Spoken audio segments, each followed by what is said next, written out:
Do it to it. Hold on. Sorry, not ready.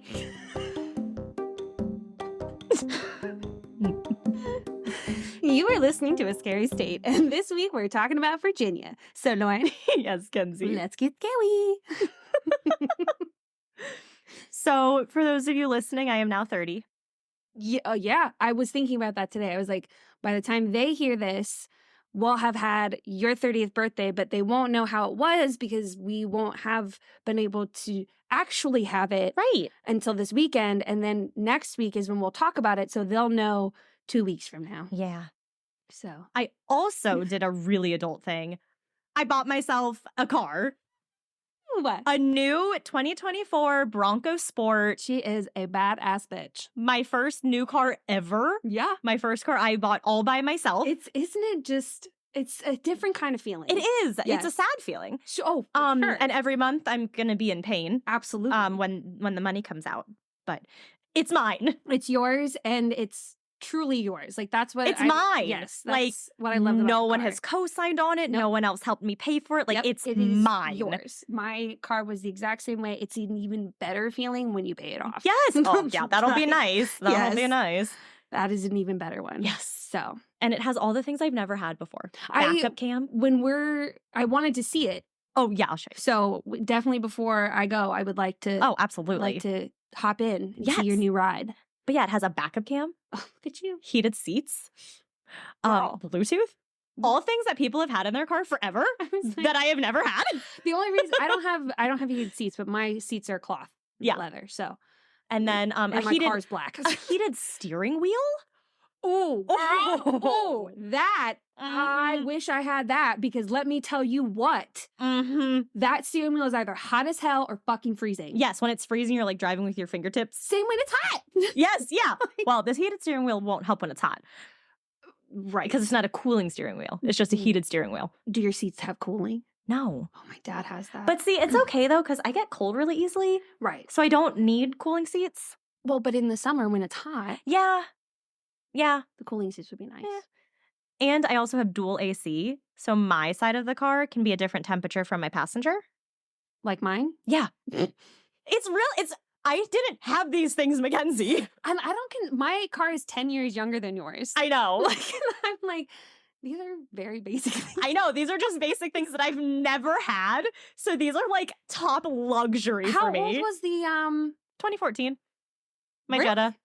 But I got it from my grandparents. Mine and was 2014. I think they chose the base model for everything. Like, do you want yeah. Bluetooth? No. No. Do you want Yeah, heated yeah, seats? yeah. No. Yeah, Do you want yeah. this? No. Yeah. No, that makes sense. But so I've never had these luxuries. Yeah. So now I have them and it's just so Do exciting. you have a sunroof? I do. Oh my gosh. Is it a moonroof? Yes. Like, does it go all the way back? yes. Not like open all the way, but like the sunroof is over the front part and then the rest of it is over the back seat. No, but this is considered a moonroof. Because I kept saying sunroof Mhm. and the salesman was like, moonroof. It's just because it's really big, right? I'll show you when we go outside. Yeah. But yes, I love it. I love it. I love it. I love it. Good, good, good. And it's a color that, okay. I thought this was fitting. Surprised you were getting white. It's not white. Don't look. It's gray. Don't look gray. Everyone kept saying white because I texted my coworkers white. and they're like, oh, you got the OJ car. And I said, no. Yo, I didn't even fucking think about that. You did. It's not white. It looks white. In certain lighting. When we go outside, you'll see. And a lot more lighting than it looks. It's gray. It's not white, it's gray. But the guy, I think he mixed it up because he told me my car used to be called Area 51.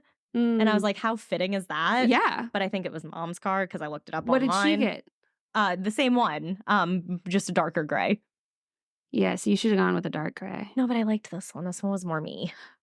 Yeah, I honestly, when I saw Bronco, I was like, there's something in there. Yeah, my coworkers were quick to point that I out. was like, but I don't know what it is. It's not white. It's like a mint. Like a very light mint. Like green? Yeah. But it's considered cactus gray. So people look up cactus gray. It's not white. I believe you that is not white, but your car looks white. In that one picture. When I walk by Which it, is what you sent to everybody. because I was outside in the sun, Oh, good. So as long as it's cloudy then it looks gray. and your car can't reflect the sunlight. Then we're gray. Oh, my Lord. But I love it so much, and I'm up so high, and it's so exciting. I know. How has that been? That's new for you. It's so new. Isn't it great? It's incredible. I feel so safe. How's parking been? Has that been an adjustment? That's a little bit of adjustment. Yeah. I learned in our apartment complex, Uh-huh. the side that you park on, the spaces are smaller, Ah, and right across from them, the spaces are bigger. Oh, So I've been parking over there. interesting. I'll be on one side of the line, like I'll be right on the line, Yeah. and I'm like, I know I'm in my spot, but I can't be that asshole, so I'll like back up and park again. It's definitely bigger. I felt lucky because my mom's car that I had, it was already very wide. Yeah. So there wasn't that adjustment of like having to go wider. Yeah, it's been a thing. Yeah. Yes. Girl, I've had my car for 5 years. I still hit the curb. My mom was scared about that. She's like, how many hubcaps have you lost? None. I have lost a few on my first car. My most recent car, I have not. Well, my last car, I hadn't. Yeah. This one, we're still doing good Yeah. So far. so far. Yeah, Joe I'm is- excited to see it. Joe's like, I don't want to drive it until you get a scratch on it first. Honestly, I don't blame him. I don't either. That's completely fair. Yeah. I probably will never want to drive it. Yeah. I also am weird about driving people's cars. I get nervous. I get very nervous. Like when we were doing the test drive and we had like the sales guy in the car Yeah. with me. Oh, I was so nervous. So nervous. Yes. I did not go over the speed limit. Yeah. I went like under the speed limit. I already get a little nervous when someone is in my car Yeah. just because I'm like, I don't want to fuck up. Right. And I know you're watching. Right. Every move is being watched. Every move is being watched. Especially if I'm in the car with my dad. I'm like, you're judging me and you taught me how to drive. Well, my mom does this annoying thing where like I drive a little fast. And so if I take a turn, she'll pretend to throw herself against the window like I took it too fast. I'm like, can you stop? You yelled at me when I grabbed the oh shit handle. I know. I yell at everyone. Joe did it once and I said, I need you to stop. Some turns, you just gotta grab it. You as the driver are able to lock in your abdomen as you turn because you know it's coming. You can move your body with the car. I, as the passenger, don't have the same knowledge. And so I just need to hold on because I'm going to move a little bit more regardless of the speed of the turn. You might want to hold on now, though, just because I'm used to having a car that's small down on the ground so I can take those turns quick. Oh, yeah, girl, you and can't do shoot that. around the turns. You can't do In this one, it's got to be a lot because I have the whole like thing on my visor where it's like rollover warning. And I'm like, I know. Yeah. Yeah, you can't do that. You No. can't take those things quick. Those cars can go whoop. I know. So I'll be good. the frustrating part is going to become in parking lots because you know that you're like, I can't fit. I need you to go so that I can turn into this lane. Right. That's probably the most frustrating part Yeah. is that I'm like, I have to turn wide enough not to hit this curb, which means I'm going to hit you. Right. So just go. Being as the small car, I have Yeah. moved out of people's way Yeah. many a times. Yeah. And it's not that your car is really that big, but it's like, you got to make the wide turn. Right. You can't. It does have good turning radius. I will say that. Sure. But in a parking lot, No, yeah. you know, that's tough. Yeah. That's tough. No, but it looks beautiful. Thank you. Looks beautiful. And now that I put it with OJ, it does not look like that car at all. No, it's not. It's much newer. It's much newer. It looks really, really nice, which is why I was like, well, maybe I'm thinking of the wrong thing. No, yeah. OJ had the white Bronco. Yeah. But yours doesn't look like his. No, it doesn't. And he didn't have a Bronco Sport. Right. No. His looked more like a Jeep Cherokee. Right. Yeah, exactly. Exactly. Yours looks like a Hummer. I think it looks a lot like a Range Rover. I only saw the front. Yeah. And so I was like, that's a wide boy. It is a wide boy. That's a wide boy. Have you As come a- up with a name?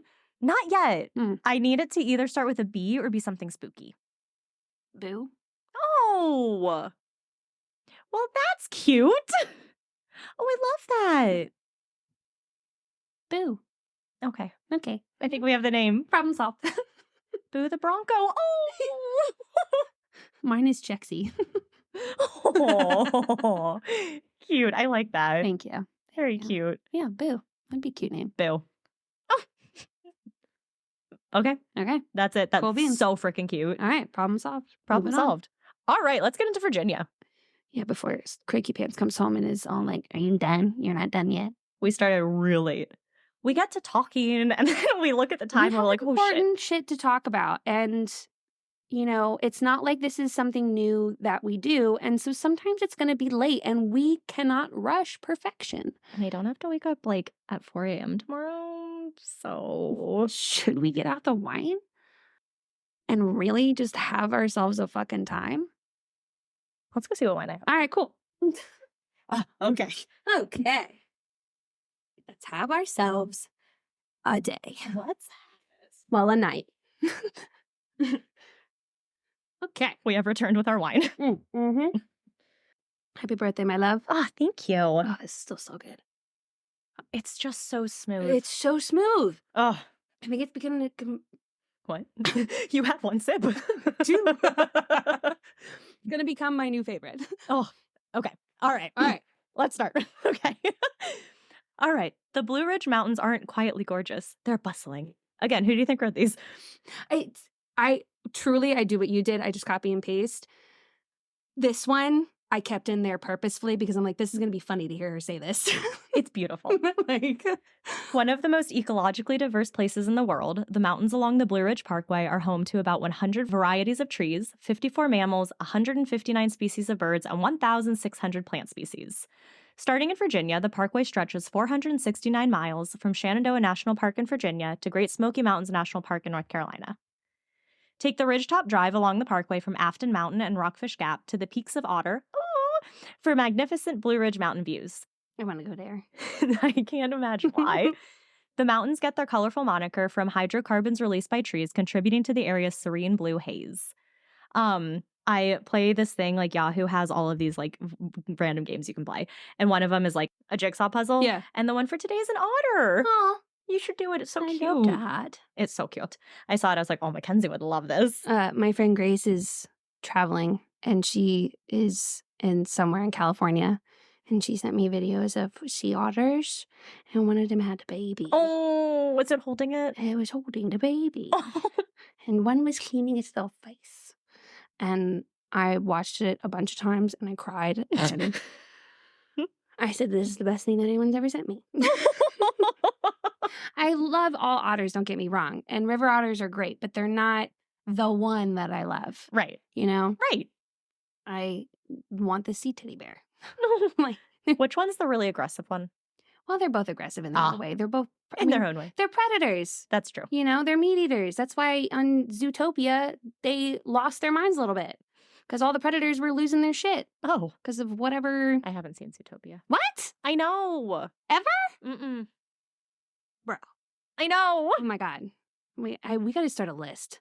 Ooh. We need to start a list of the movies. Whiteboard. That we need to watch. Okay, Zootopia. Zootopia. All right, now that we're actually keeping a real list, if y'all have, yes, IA. If you guys have suggestions, let us know. You see me start slowing down in my confidence. And spell it out for us so Mackenzie knows. Oh, yeah. I thought you wanted me to spell this out. No. You meant the people. Yeah. Yes. Yeah. Don't. If it's not phonetic, you got to spell it. One of Virginia's top natural resources is its forest, which covers 62% of the state. I was kind of surprised about didn't know that. Yeah, I was expecting, I don't know what I was expecting, but it wasn't forest. No. So, I mean, farm. Tobacco? I don't know, honestly. I don't know anything that really happens outside of Northern Virginia. Same. I just know that Virginia was known for its tobacco. Oh. There was like something in there that I read too that they wanted to do something else, but then for whatever reason they couldn't, and I don't remember what that was, and so that's why they went with tobacco. Oh. Virginia profits by selling timber, which generates about $17 billion each year. Dang. And yet they can't pay their teachers a living wage. Oh, yeah, we won't even get into that. I can bitch about it because I live here. Yes, exactly. Like, the region is also known for mining coal. What? Probably western side. The Appalachians. Okay. Yeah. Many words we use today come from Virginia's Native American languages. Raccoon, moccasin, hickory, moose, skunk, and chipmunk are a few such words. I like moccasin because there are water moccasins, which are snakes. I love me a snake. Yes, you do. Tangier Island has its own unique accent. Located on the Chesapeake Bay, Tangier Island was permanently settled in the 1700s. Many who live on the island speak a one-of-a-kind dialect of American English, which some people believe to be derived from British English. Prior to being settled, the island was frequently visited by Pocomoke Indians. So, because I'm better than you, I knew that you would be curious, and so I put the video in there, and they're not lying. It sounds like a British accent with a Southern accent. With country, yeah. Yes. Isn't that crazy? Mackenzie will post, well, we can post this link or something in our show notes so you guys can go to the accent starting at 40 seconds. Yes. It's wild. It is, yeah. And I mean, I too was curious, but I was going to be nice and make sure that I included the video so that you could listen. Thank you. Instead of just being like, yeah, no, I listened. Thank you. Without you. Much appreciated. Virginia has more miles of the Appalachian Trail than any other state. Yes. Over 500. Killing it. Over 544 beautiful Appalachian Trail miles are located right here in Virginia. Plus, we also lay claim to the most photographed place on the trail, McAfee Knob. McAfee Knob. Did you never go there? I don't think so. Well, I mean, I know it's... Jared and I got lost on the Appalachian Trail, so you shouldn't really ask me where I'm going. Okay. Did I go to McAfee Knob? You mean when you recently got lost? No. Oh, okay. There are a lot of knobs in Virginia. Well, because McAfee's Knob is like at least well known among like tech and Radford that's why people. Not so much. I went and to so I didn't know if like maybe it was close enough to you to be able to go. We had High Knob. And that's where we went. No. I'd like it. I like hiking. It's a very pretty view. I bet it is, yeah. They have like one of those like ledge walkout thingies. Virginia is a beautiful state. It's like one of those ones where you can like sit and put your legs over, like kind of thing. If I'm thinking of the right pictures, because I was not going to do that. Yeah, no. The westernmost point in Virginia is further west than West Virginia's westernmost point. Virginia's westernmost point really is further west than West Virginia. Mm-hmm. In fact, Virginia's westernmost point is further west than a major Midwestern city, Cleveland, Ohio. Whoa! Isn't that crazy? That is crazy. And we have our map, so we can have our map. Verify these things. And so that tells me that obviously Cleveland is somewhere over here. Cleveland's like, I think, close to... Pennsylvania or West Virginia? One of them's close to Kentucky. Maybe I'm thinking Dayton. No, I think it's Cleveland. Anyhow. But that's wild. I never even thought about that. I didn't either. Never even thought about it. I didn't either. Isn't that crazy? That's weird. Right? Wow. I know. That's cool. I know. Yeah. Virginia is known for its unpredictable weather. The state experiences both you'd understand coastal and mountain climates, resulting in quirky weathered patterns. You might They make it sound cute. They do. You may witness snowfall in one part of the state while people are enjoying a sunny day at the beach in another. Yep. Well, on Saturday, when we were doing all the car thing, I left the house not wearing my jacket because it was very, very warm. Mm-hmm. That night, it was 38 degrees when I was changing the stuff from one car to the other. And I was freezing. Mm-hmm. Yeah. And then a friend of mine went snowboarding. So in the morning, he was hot. And he was like, these thermals were an awful idea. Yeah. And then as the day went on, he was like, and then it started snowing. It's that time of year that's opposite from fall. Yeah. Where it's getting warmer, but it's still cold as fuck at night. Yeah. So. Yep. Yeah. No, well, absolutely. Yeah. I saw it and I was like, we gotta include it. You have to. We talk about it all the time. I know. While most people have heard of the fictional Pocahontas, the real woman behind the legend was born in the village of Werowocomoco in Virginia. Pocahontas, also known as Rebecca Rolfe, after her marriage to John Rolfe, was one of the many children born to the chief of Senecomoco. Mm-hmm. Mm-hmm. Winchester, Virginia is considered the apple capital of the world? I guess. Nestled in the northern Shenandoah Valley, the charming town houses many of the state's 100 apple orchards. Would Winchester be closer than Frederick? No, they're about the same distance. Yeah, they're probably about the same. Why, do you want me to live in the apple capital of the world? Well, if it was closer, I'd be willing to live out in Winchester, and I feel like they have more affordable housing than here. So does Frederick. Well, I know, but if Winchester was closer... Yeah, no, it's about the same. Suffolk, Virginia proudly proclaims itself the peanut capital of the world. The city celebrates its peanut heritage with an annual peanut festival, complete with peanut-themed contests and parades. I want to go. I would go. Suffolk is not far from us, right? We should go to both Winchester and Suffolk's. Yeah. But I would love to go to a peanut festival. I would love that. Love peanuts. Yes. Oh my God, could you imagine peanut butter? No. Oh. I'm starting to drool. Fucking love you. The legendary racehorse, Secretariat, known for his remarkable speed, was born in Caroline County, Virginia at the Meadow Stable. His iconic 1973 Triple Crown win is still celebrated today. And Patrick County boasts a geological wonder known as Lover's Leap. According to local folklore, two young lovers, a Native American maiden and a European settler, jumped from the spot high in the mountains to escape societal disapproval. Aw. Yeah. That's always so sad. Yeah. But hopefully they were together in the afterlife. That's what everyone hopes.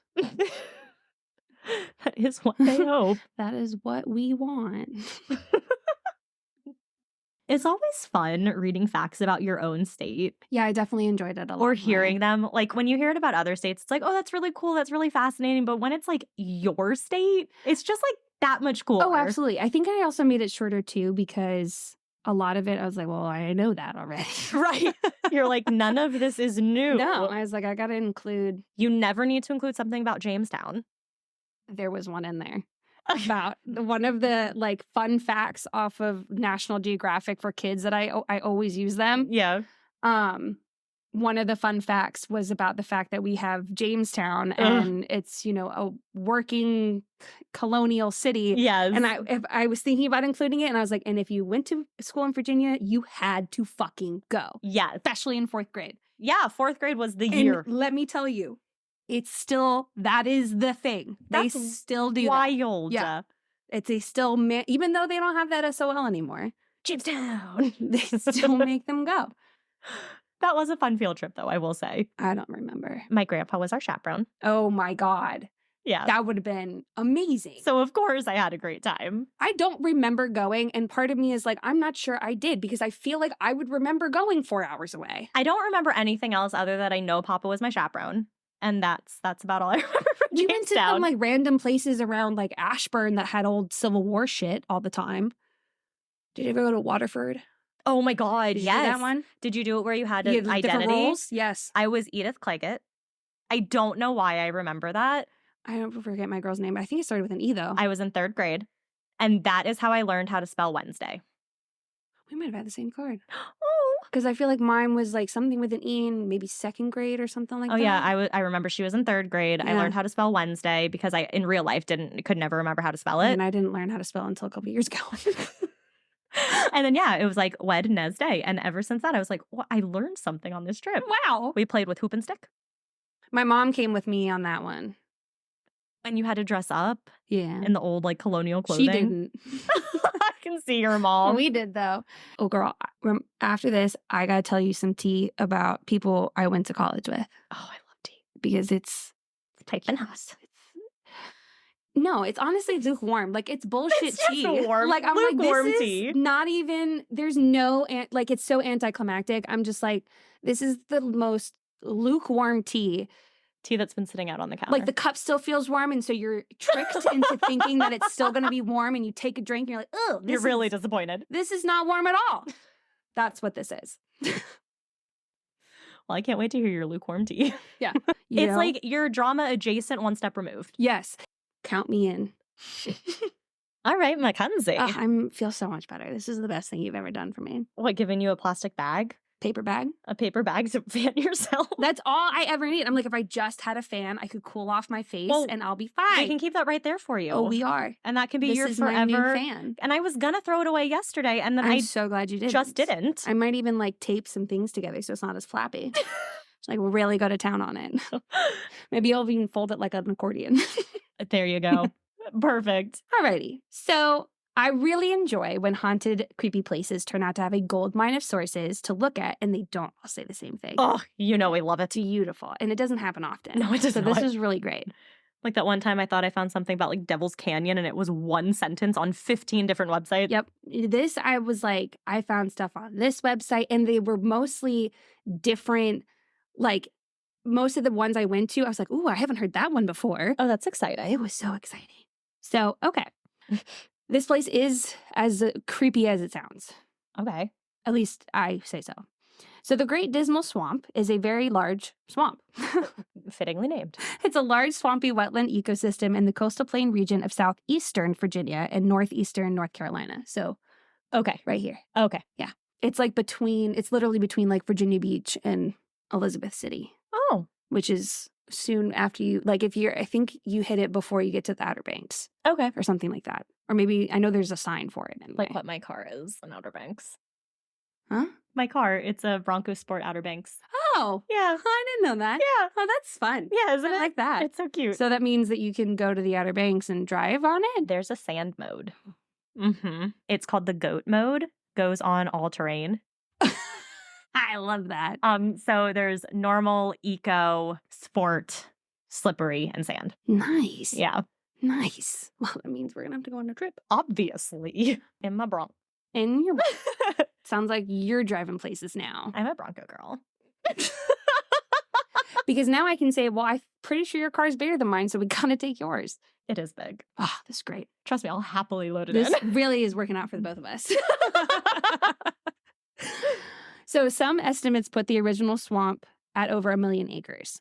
Oh my gosh. The Great Dismal Swamp National Wildlife Refuge was created in 1973 when the Union Camp Corporation of Franklin, Virginia, donated 49,100 acres of land after centuries of logging and other human activities devastated the swamp's ecosystem. The refuge was officially established through the Dismal Swamp Act of 1974 and consists of over 167 square miles or 433 square kilometers of forested wetlands. A 45,611 acre or 184.58 square kilometer. Okay. There's a two. Remnant of the original swamp was declared a national landmark in 1973 in recognition of its unique combination of geological and ecological features. Outside the boundaries of the refuge, the state of North Carolina has preserved and protected additional portions of the swamp through the establishment of the Dismal Swamp State Park. The park consists of 22 square miles or 57 square kilometers of forested wetland. This is why I don't include the metrics, okay? Choose something nice, and I'm already sweating again.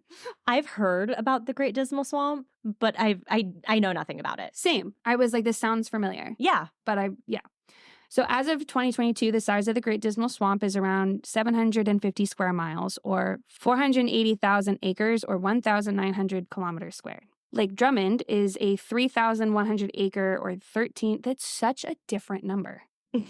Like, it's not even fucking close.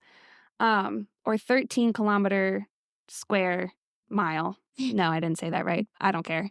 Whatever. Kilometer, mile, square, portion. The acre. metric version of 1,300 acres. Okay. I'm sorry. 3,100 acres. There's a natural lake. That's all I'm trying to tell you is that there's a big ass lake, okay? And it's located in the middle of the swamp. Damn. Lake Drummond is a circular body of water and is only one of 2 naturally occurring fresh lakes in Virginia. Wow. Along the Great Dismal Swamp's eastern edge runs the Dismal Swamp Canal. The canal is 22 miles long and was completed in 1805 to provide a pathway for trade between Chesapeake Bay, Virginia, and Albemarle Sound in North Carolina. Someone is going to be screaming at me for fucking that one up.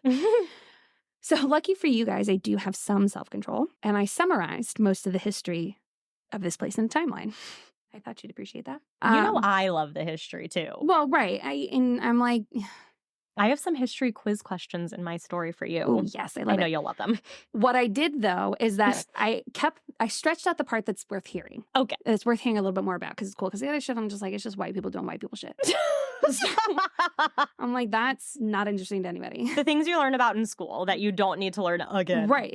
Exactly. Yeah. Okay. So archaeological evidence suggests that varying cultures of humans have inhabited the swamp for 13,000 years. Wow. The Powhatan Empire extended to the northern edge of the Great Dismal Swamp around the time of settling of Jamestown, displacing the Chesapeake tribe that was residing there before. Jamestown. In 1650, Algonquian-speaking Native Americans of coastal tribes lived in the swamp. In 1665, William Drummond, the first governor of North Carolina, was the first European recorded as discovering the swamp's lake, which was subsequently named after him. In 1728, William Beard II, while leading a land survey to establish a boundary between Virginia and North Carolina colonies, made many observations of the swamp, but none of them favorable. When he surveyed this area at the time, he described it as, quote, a miserable morass where nothing can inhabit. Oh my gosh. He also, I think, called it like the most embarrassing thing that the United States owns. Oh my gosh. Hence why he's credited with naming it the Dismal Swamp. Okay. Yeah. I guess fitting. Yeah. I mean, it's a swamp. It looks like a swamp. Yeah. 1763, George Washington visited the area and he and others founded the Dismal Swamp Company in a venture to drain the swamp, which I wonder. Drain the swamp. We're about to find out where that comes from, and clear it for settlement. The company later turned to the more profitable goal of timber harvesting. Many people thought that the land was inhabitable and unusable. Deep within the swamp, there were communities of people who had taken refuge in the swamp to escape the dark and repressive world outside of it. I mean, yeah. Right. It's actually kind of amazing what these people did. So in 2003, archaeological findings suggest that a hidden society persisted in the swamp from the mid-1600s. Oh my gosh. Within the swamp's interior, archaeologists found multiple islands. They have excavated more than 3,000 artifacts from just one island. Oh my So everything I'm gosh. about to tell you is all they have discovered from just that one island. Okay. They haven't even looked at the other ones yet. Wow. And it's a lot of things that they have already found. So they're like, there's a whole part of history we probably are missing. Oh my gosh. So they did find markings that appeared to be left by raised log cabins, fire pits, and basins. So like the typical thing you would see at like a beach, Right. raised houses. These findings were able to confirm theories about people inhabiting the area for centuries. Indigenous people frequently lived in the area around 11,000 BCE, long before the land was even a swamp. Oh, wow. That's crazy. Yeah. The land changes like that. I mean, I know it does, but like many years later in the 1600s, more indigenous people came seeking refuge from colonization. Later that century, Maroons, or people escaping from slavery, began entering the area. Oh. Archaeologists determined that the Great Dismal Swamp was home to the largest Maroon settlements in all of North America. Wow. That's shocking in Virginia, too. Right.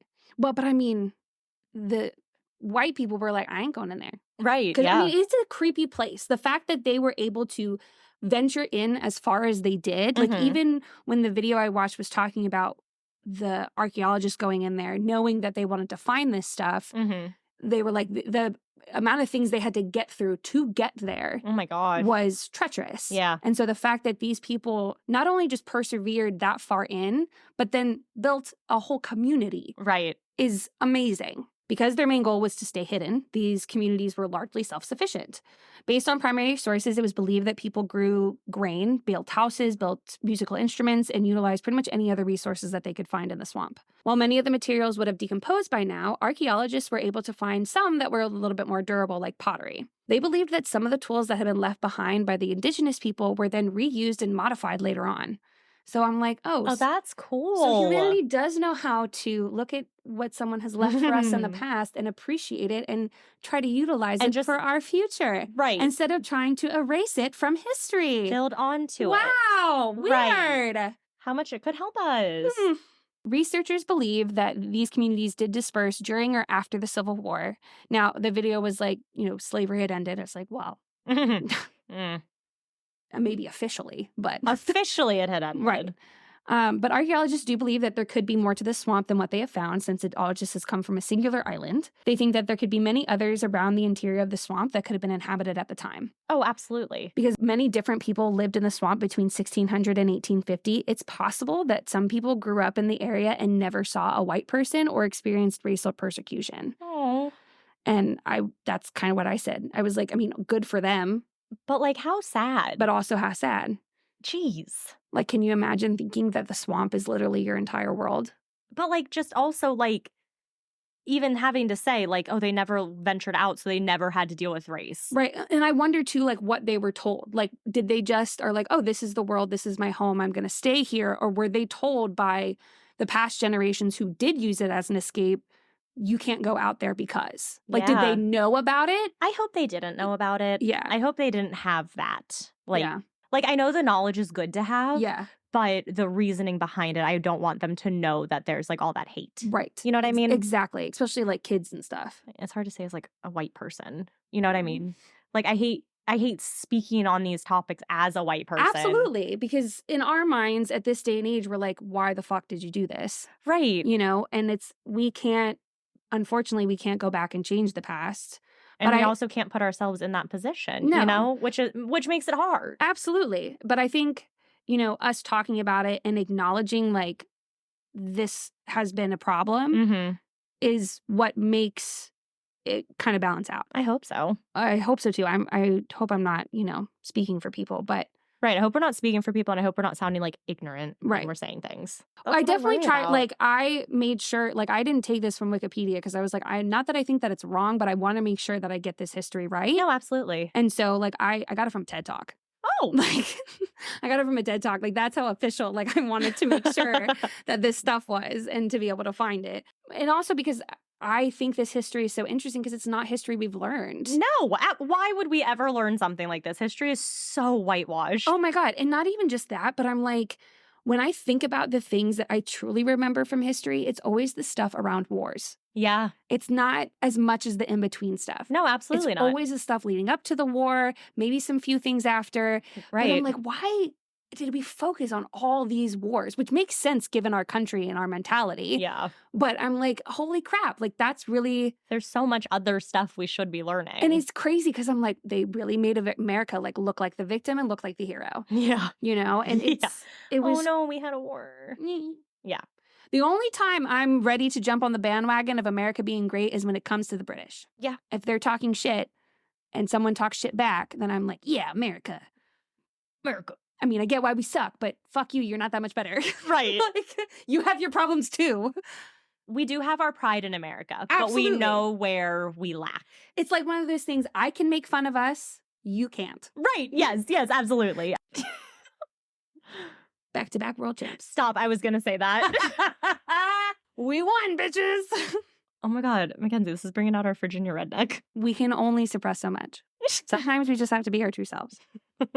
And there are some times where it comes to American pride, we will stand up for our shitty relative. Yeah. But we will also acknowledge when our relative When we're is being shitty. shitty. Yes. Yes. Okay, cool. So, Same page, yes. generations of Black Maroons and Indigenous Americans resisted slavery and colonization by creating an independent society in the heart of the Great Dismal Swamp, which I think is so cool. Yeah. So there are many writers who had been influenced by this desolate bog, like my synonyms there. I do. Thank you. So Edgar Allan Poe, our pal. We love him. We I do. know he's problematic, but we love him. We do. We can say that they suck, but produced good shit. Yes. You know? Trying to cool down. Out there, it's fine. It's because it's so much cooler out there. I can't chug that, Lauren. How is it that every time we've had wine, I happen to go second? Yeah. Yeah. Well, the one time you didn't, though, was Kansas. Oh my God. We saw that was. So Edgar Allan Poe wrote The Lake, which was published in Poe's Tamerlane and Other Poems. The most well-known excerpt that brought the swampland to the public's attention was the Irish poet Thomas More's a ballad, The Lake of the Dismal Swamp. He wrote it after hearing a tragic Native American legend in a Norfolk tavern. But off the Indians' hunter camp, the lover and maid so true are seen at the hour of midnight damp to cross the lake by firefly lamp and paddle their white canoe. I'm not going to do the whole thing. I just like that part. It's beautiful. Thank you. It's a nice little limerick. In 1894, a heartbroken Robert Frost visited Lake Drummond, which is located at the center of the swamp. The acclaimed American writer had just been scorned by his then sweetheart, Eleanor White, so he was feeling pretty depressed. Mm-hmm. He would later tell a biographer that he had hoped to lose himself somewhere in the swamp's wild landscape and never return. I get it. Mm-hmm. Harriet Beecher Stowe used the Great Dismal Swamp as the setting of her book, Dread, A Tale of the Dismal Swamp. The novel is another powerful expression of Stowe's strong abolitionist sentiment, which she first made clear in her monumental work, Uncle Tom's Cabin.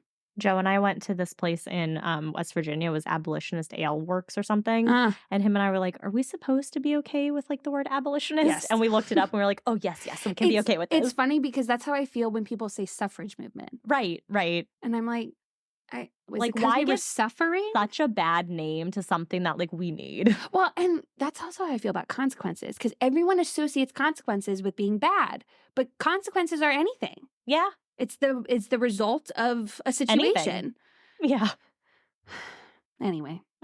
Yeah, abolitionist. That's good. Good. We want those. We like that. According to Daniel Sayers, A Desolate Place for a Defiant People, about the Marooners community, some 10 generations of escaped slaves lived in the swamp. So this is who I listened to about the Marooners for this episode.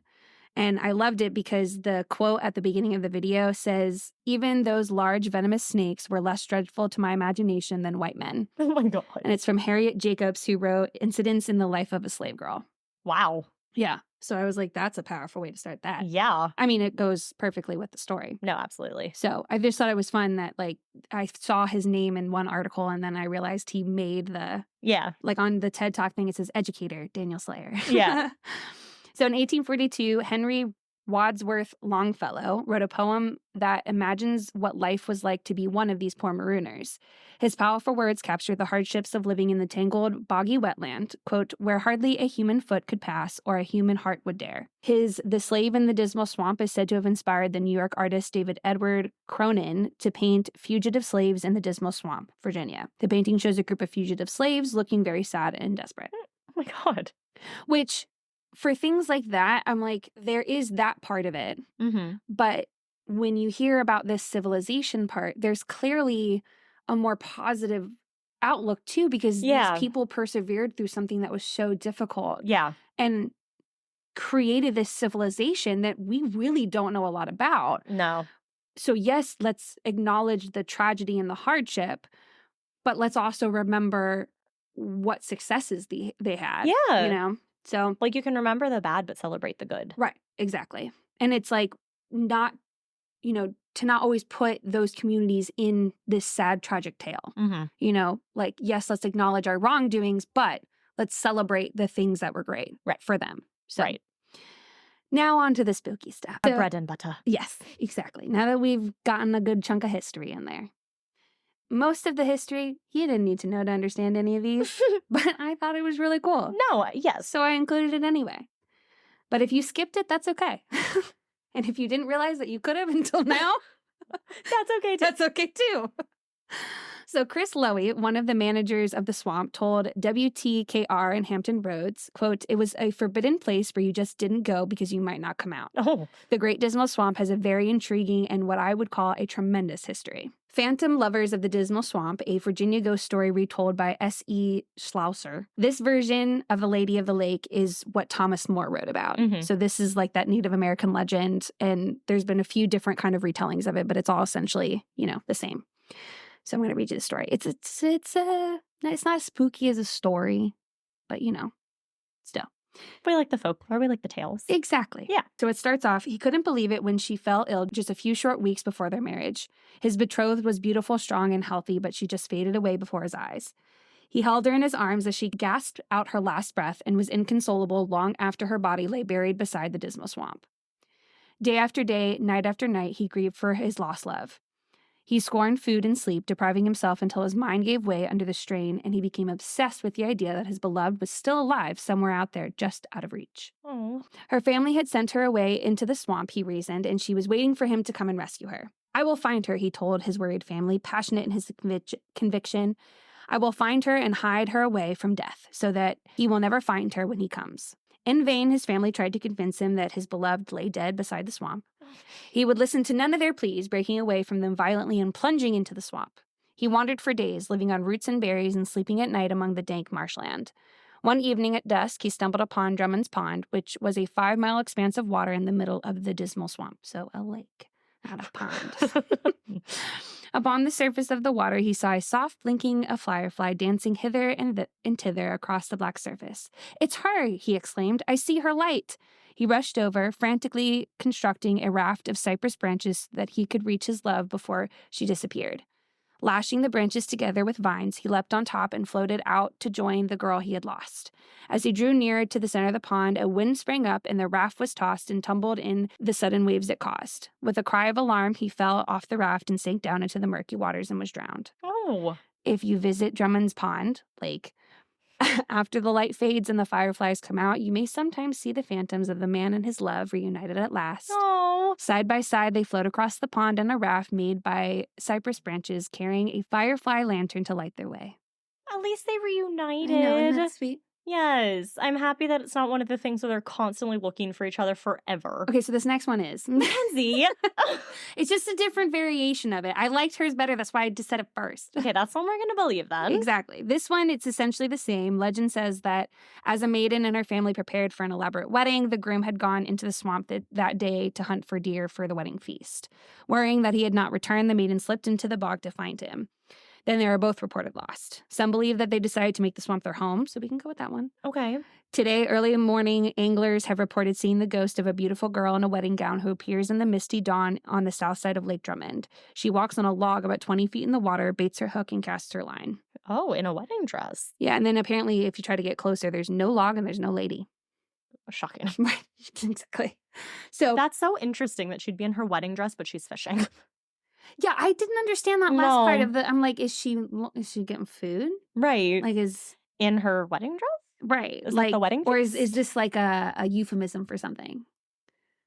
What would that be? I have no idea. I don't know, but it's so oddly placed. Yeah. That I'm like, when you mean hook, line, and sinker, like, is she fishing? when you see this ghost? Or do you mean hook, like, and sinker, she's got your attention? I don't mean, know. both, potentially. Potentially. But anyway, there's a lady on a boat, and there's some firefly lanterns going on. Okay. I do like the firefly lantern idea. That's so fun. Yeah, that's very cute. Love firefly. Portsmouth Public School System science supervisor Herbert J. Davis is a collector of folktales from the likes of the early 20th century swamp dweller, Colonel Bill Crockett. David Crockett? I don't know. Who was something of a specialist concerning ghosts and haunting spirits of the Dismal Swamp.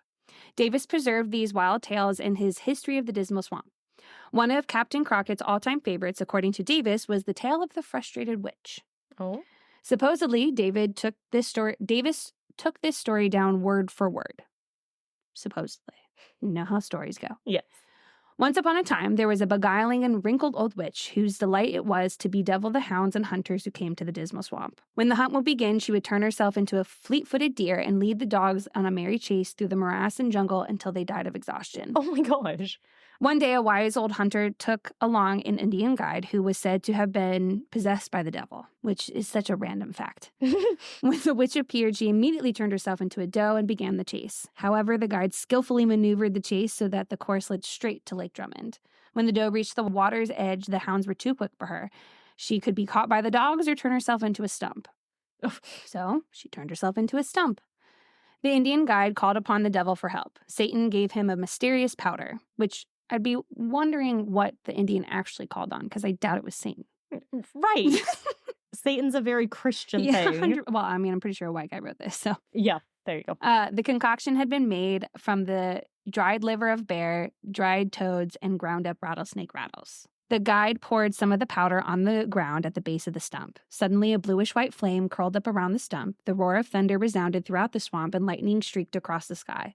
Then the guy began a weird chant accompanied by an Indian dance. See, that's how I know it's not the devil. Right. At the end of the chant, he muttered, "Now the old witch will never roam this forest again."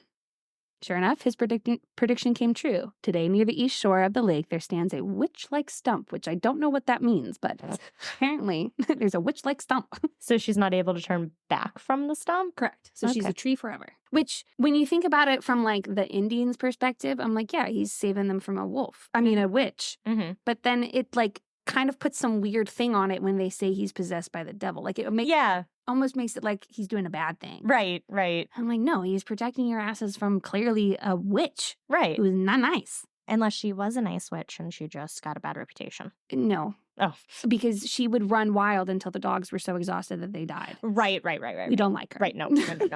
You don't fuck with dogs. No. You fuck with people all you want, but you don't fuck with dogs. The line is crossed. Exactly. If you just made those white guys run around until they died, fine. Hero.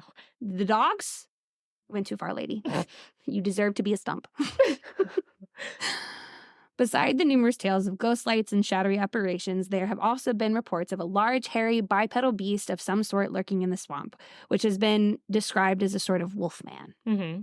Love the wolf man. Yeah, so we got our ghosts, we got our witches, we got our cryptids. The swamp has everything. It has it all. Which is great because it's smorgasbord. A smorgasbord of creepy things. So the report spoke of a giant 8-foot-tall, hair-covered beast that smelled of rotten flesh prowling through the swamp. Mm. The report seemed to have taken off in the early 1900s when a rather strange report appeared on the March 20th, 1901 edition of the Richmond Dispatch. Say quote again. Before what? Before I started the thing from the Dispatch. Oh my God. God. All right, start again. The report... Quote.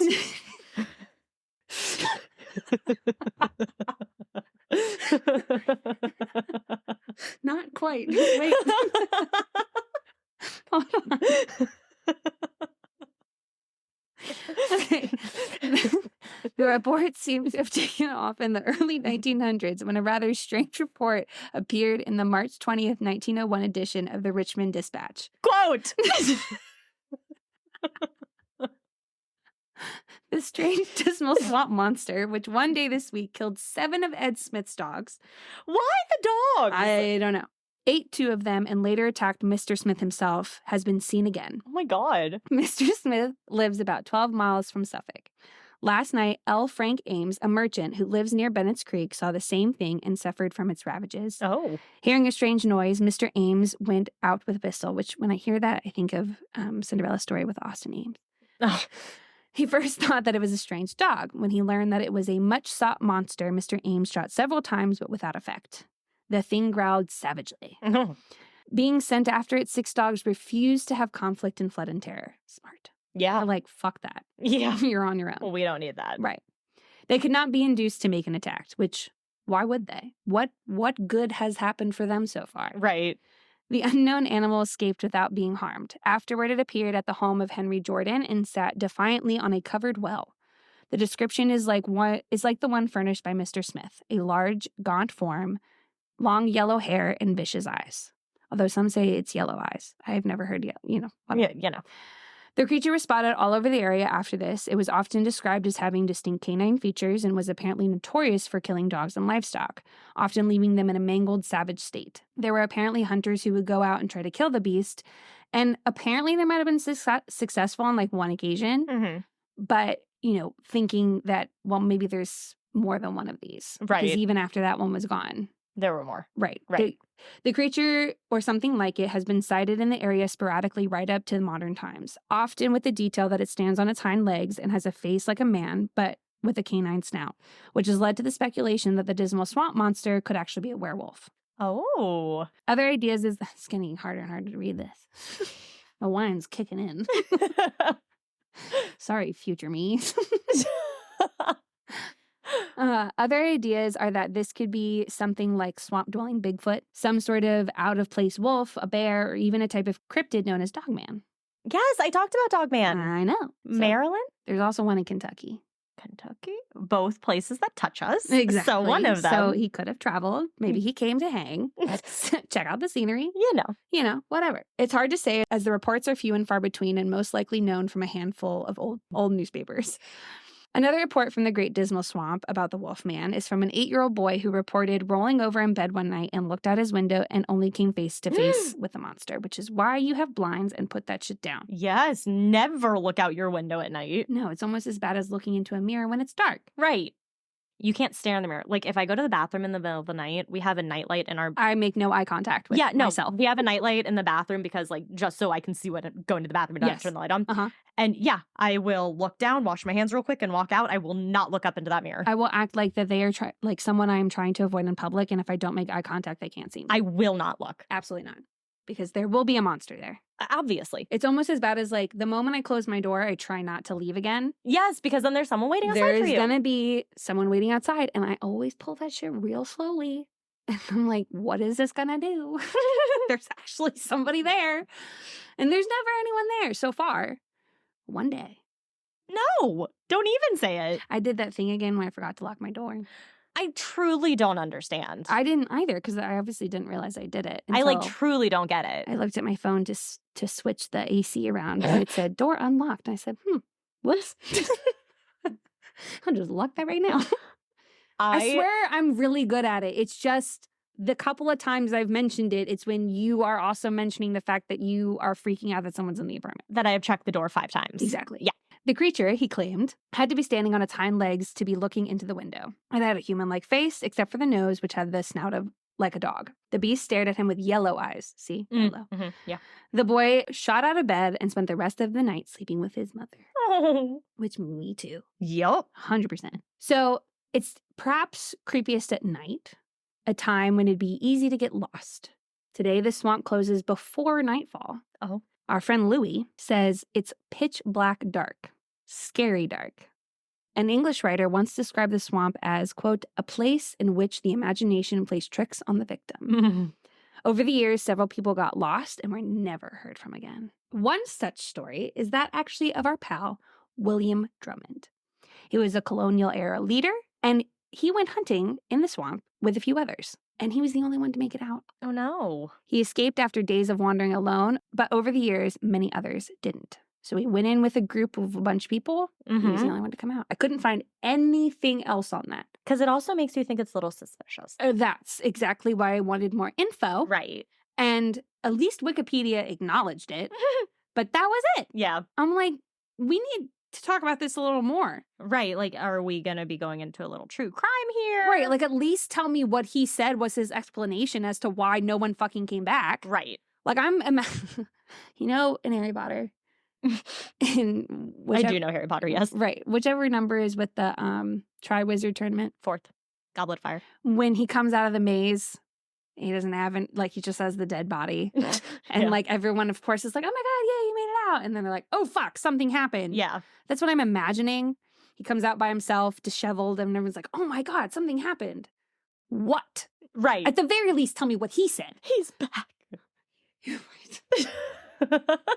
It's Voldemort. He's here. I love Harry Potter.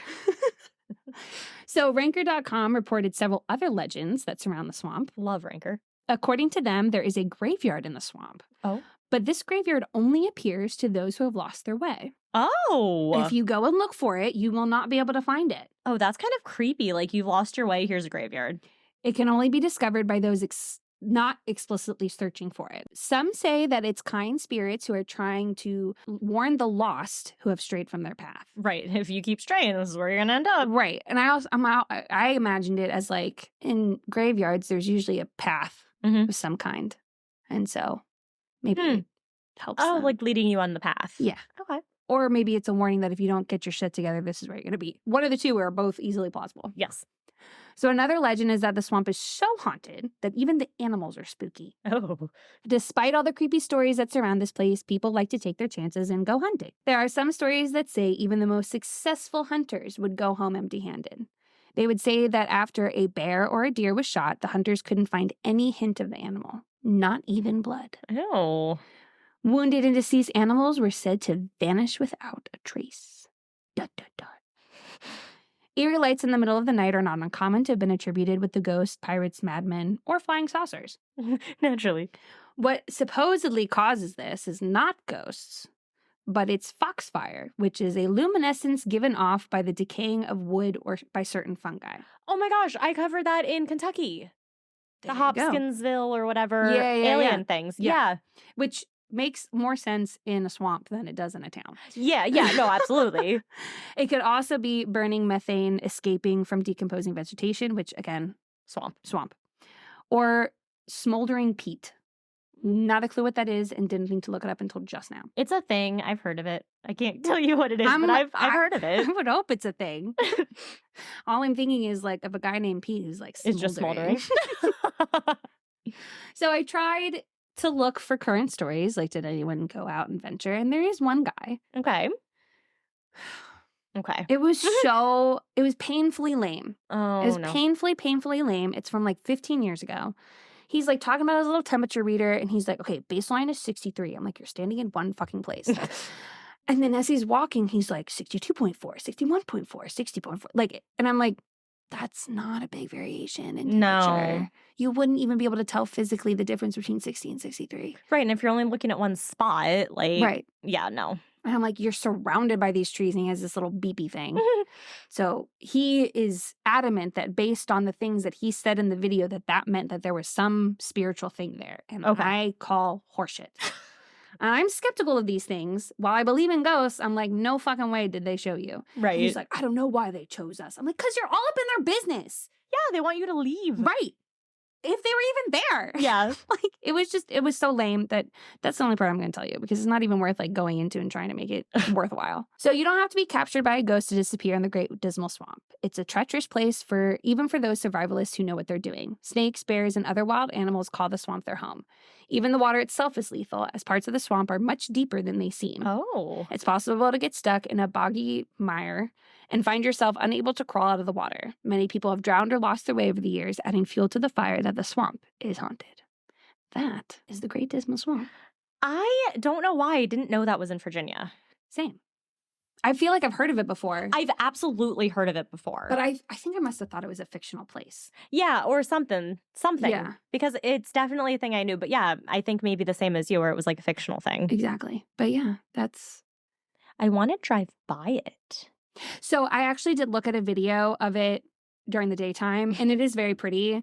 They have like like all the canals that were made, they have like little wooden boardwalks that you can walk through. And so there's a lot of it that you actually can look at and go explore because it's a national park. Oh, yeah. And so it's very pretty. And I don't suggest that we go in the summer because it'll be mosquito central. Oh, yeah. But like fall or spring, something like that. During the day. Yeah. Well, we can't go at night. It's closed. Good. Except somehow this guy got in. Only on the boardwalks. Right. It says closed, but it means it's closed. Like, you can still go. Right. You're not supposed to. You can get in trouble, but you can still go. Exactly. Which and there's a road, too. Like, there's not all of this place is completely, like, impossible to get to. Yeah. The parts that they, worked on in terms of, like, making the canal and, like, cutting down lumber, I think that's the part that you can really walk around. It's really just going deep, deep, deep in. Yeah. That, no. I'm not even sure if you have, I feel like people have to have access to the lake, even though it's like in the middle of the swamp. I would assume. Just because it's so popular. Yeah. That there's got to be at least a pathway there. Probably. So, yeah. Well, nice story. I like it. Swamp for ya. Yeah, I'd be interested in going. I wouldn't mind either during the daytime. Oh, yeah, absolutely. I wouldn't go to a swamp at night, regardless of whether or not it's haunted. No, yeah, even if they're like, this is the least haunted swamp ever. I'd be like, that's great, but there are a lot of animals in here that I don't want to come in contact with. And creepy people, yeah, no. Just doing anything at nighttime is automatically creepy. Like, I wanted to go on a walk last night, and I was like, I'm a female, I'm not going on a walk at night. Even if I was with someone, I'd be nervous. Yeah, it's creepy. It's creepy. It's creepy. You don't know what to lurking. I don't mind nighttime when I'm inside. Yeah. Well, yeah, inside your vibe. Yeah. Or there's like a group of people. Yeah. And I know where I am. Yeah, like when we would walk at night in your neighborhood with like the group of like 3 or 4 of us. Yeah, plus that place was lit as fuck. So many lights. And I mean that literally. It was not a happening time. No. It was truly, there was a lot of lights. There were a lot of street lights, a lot of house lights. Schools, neighborhoods, all the things. You couldn't be in the dark if you tried. No. Unless you walked on the path. I was thinking that one portion of the path, the only portion, all the other paths were lit. That one portion was not. Yeah. Good times. Good times. Creepy times. Creepy times. Oh, right. Here, I'm ready for the story. I'm like, honey, it's your turn. What spooky tea you pouring, Lauren? Okay. I'm so excited. So tonight I'm going to talk about a man named Edgar Cayce. Okay. Not to be confused with Edgar Allan Poe. Correct. So he was an attributed clairvoyant who claims to have the ability to speak with his higher self while in trance-like states, earning him the nickname of the Sleeping Prophet. His higher self? What does that mean? I will get into all of this. Oh, wonderful. So Edgar Cayce was born on March 18th, 1877, yes, 1800s, in Christian County, Kentucky, to farmer parents Carrie Elizabeth Major and Leslie Burr Cayce. Leslie's the guy. He was one of 6. And Christian County is just how it sounds, so a majority of the population in the county were Christian. Figured. So a very religious area. Edgar was introduced to the supernatural early in life when at a young age, he reportedly saw the ghost of his deceased grandfather. He was pretty confident it was a ghost because if he, quote, looked hard enough, the figure became transparent. This wasn't his only experience with a ghost, and though. Maybe because he's dead and he shouldn't be there. Well, yeah, so transparent, so ghost. But I mean, like, besides the transparent part, like, it's a dead person. He shouldn't be here. It's definitely got to be a ghost. Right. So he later claimed that a lot of his childhood friends were ones that only he was able to see. Sounds like he has something else. So by the age of 10, Edgar was attending church and was really becoming engrossed in and interested in the Bible. And over the next 2 years, he read the entire thing from cover to cover dozens of times. Sounds boring. I tried. No, you did? I did. I even had I don't know. I remember when you did the whole Bible study for a second there. Yeah. I even had the Bible where it was in our terms, easy to read. And I tried. I had a kid Bible. Yeah. It's like a little comic book. Oh, that's cute. Yeah. It was at Dad's, obviously. Duh. I would be shocked if your mom had that. Me too. So at the age of 12, Edgar had his first true religious experience. So he had a hut in the woods. That sounds really creepy, but it was just a cute little place where he would hang out and chill. I would love to have a hut in the woods. I would too. Yeah. It was right by a creek. It was a nice little chill area. In May of 1889, he was, of course, reading the Bible. He said this is when he encountered a woman with wings who told him that his prayers had been answered. Okay. The woman then asked Edgar what he wanted the most. I thought his prayers had been answered. Well, he had prayers, but this is what she was like, but what do you want the most? Outside of the prayer thing, I guess. So he was very frightened. But he was able to summon up the courage to tell the lady that what he wanted most was to help others, especially children. Oh, that's sweet. This led him to eventually decide that he wanted to be a missionary. Okay. But still being too young for that, he kept going with normal life because he was young. So just that next night, though, he got into a bit of trouble. So his teachers had sent a complaint to his parents. He often had a hard time focusing on his lessons. Oh, poor kid was ADHD. And his It's not teachers his fault. His teachers complained about this. I'm sure they did. So his inability to focus led to him being horrible when it came to spelling. Wow. I wonder if we're related. I literally wrote in here, sounds like someone we know. I couldn't focus either, and I can't spell. Wow. So he had to stay after school one day to write the misspelled word that he had gotten wrong on the chalkboard multiple times. So those lines of the word. As a snobby literacy master's major, that does nothing. No. So he knew he would be in even bigger trouble when he arrived home, though. So he knew his parents knew. When he finally did, his dad was not happy and started ruthlessly testing Edgar on his spelling. Oh my God.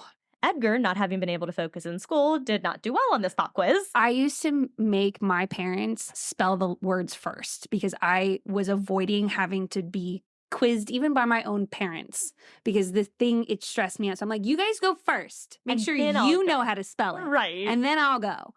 So because he failed at this little pop quiz his dad gave him, his dad knocked him out of the chair that he had been sitting in and left the room. What were the words? I don't know. Was it like phlegm where there's an invisible G? Or lingerie, lingerie. So as he was getting up, he heard the winged woman from the day before tell him that if he went to sleep, they could help him. Make me a fabulous speller. So Edgar put his head on his spelling book and fell asleep. Oh my God. His father returned ready to test him again. He woke Edgar up and went through the test again. But this time, not only did Edgar get all of the answers right, but he even repeated everything that had been in the book. Hell yeah. So good for him. His father, believing that Edgar had been fooling him the first time, knocked him from his chair again. Oh my God. So from that day on, this is how he started to study, by falling asleep on his school books. And by 1892, at the age of 15, he was the top student in his class. So he literally absorbed the information. Not gonna lie. When I was younger, I was like, okay, if I fall asleep with my notes, under my pillow, They'll sink in. I'll remember everything. I can verify that did not work. No, I'm sure it didn't. So when questioned about how he was doing so well, Edgar told his parents that he saw pictures of the pages in the books, so he could see them. Oh, so he has a Photographic memory? that. No. Oh. But that's what it sounds like. So because he is now very proud, Edgar's father happily spread the news of his smart son. Of course. Not that he bullied him the day before, but whatever. No, whatever. Then during a school ball game, Edgar was struck in the tailbone, causing him to start acting strangely. Obviously, he's in pain. That's a different kind of pain. Your breath sucks in when that happens. Yeah. You gotta take a minute. So he's in pain. His parents have no idea how to make him feel better. When he went to sleep that night, he started talking. In his sleep? Yeah. While asleep, his parents heard him diagnose his own injury. He even recommended a cure for himself. Well, what did he say? I don't know. It didn't say. Because if it's a hercoccyx, all you got is that donut. That was the word, and I didn't know how to say that word, so I said tailbone. Wow. Yeah. Wow. It's coccyx. Wow. Couldn't spell it, but I can say it. It's COCCYX. See, we make a great... We really do. I know the word. You can spell it. Only because I saw it. So he recommended a cure for himself. So his parents, without having any other option, listened to the cure, and it actually worked. So during other minor injuries, Edgar tried to diagnose his illness and injuries again, but he wasn't able to. One time. Yeah, that seems like a one-time deal. So the family moved to a new farm in Hopkinsville, Kentucky. Ah! Ding, And ding, ding. what's so funny is, so the initials for Kentucky are KY. Mm-hmm. We were playing a game on Thanksgiving when Joe's family came up. We were playing Heads Up. And we were doing the dirty version. And so my first word was KY. And so mom goes, Kentucky, KY jelly. Oh. And she goes, Kentucky. And I go, KY? And I was thinking, why in the world is this in the inappropriate section? KY jelly. Or it was so funny. Because we're all thinking, Kentucky, what? I know. It's Kentucky, that makes no sense. And then she's like, oh yeah, it was KY, jelly. And I said, oh. I've been there where I'm like, this is not dirty. And then I'm ruined because I find out the dirty version of it. So they're in Kentucky in December of 1893. Edgar would have been around 16 at this time. Okay. While in Kentucky, he received up to a 9th grade education, but due to the cost, his family wasn't able to afford anything higher for Edgar. And people want to get rid of public education. But also at the time, a 9th grade education was considered sufficient for working class I was going to children. say, I feel like at that point, that's pretty high for working class. Like, if you're going to be working class, you're good at 9th grade. Right. Like, especially him making it to high school. Right. Like, that's impressive. Yeah. So it was also around this time that Edgar... When's my quiz coming? It will come. So it was also around this time that Edgar discovered that he was clairvoyant. Okay. So he knew he didn't want to follow in his family's farm footsteps. So upon this discovery, he left the family farm to seek employment and spent a considerable amount of this period of his life looking for employment. Okay. Not super easy. So when he was 20, he met a woman named Gertrude. And on March 14th, 1897, the two were engaged. This is when Edgar started to focus a bit more on religion again. He had always been interested and drawn to the Disciples of Christ. Okay. So this was a Protestant Christian denomination popular throughout the U.S. and China and Canada. China. So that's kind of what he was interested in, what he was drawn on, like, into. So that's what they were kind of going towards. So, fuck God. I want the people that helped him.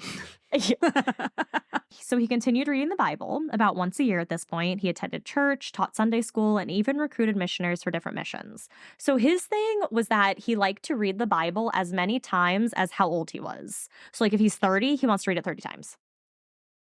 That's too much. And I put, so for example, I would have read it 30 times because I'm 30 now and I'm old. But yeah. And you don't mean like by the time he's 30, he's read it 30 times. No, yeah.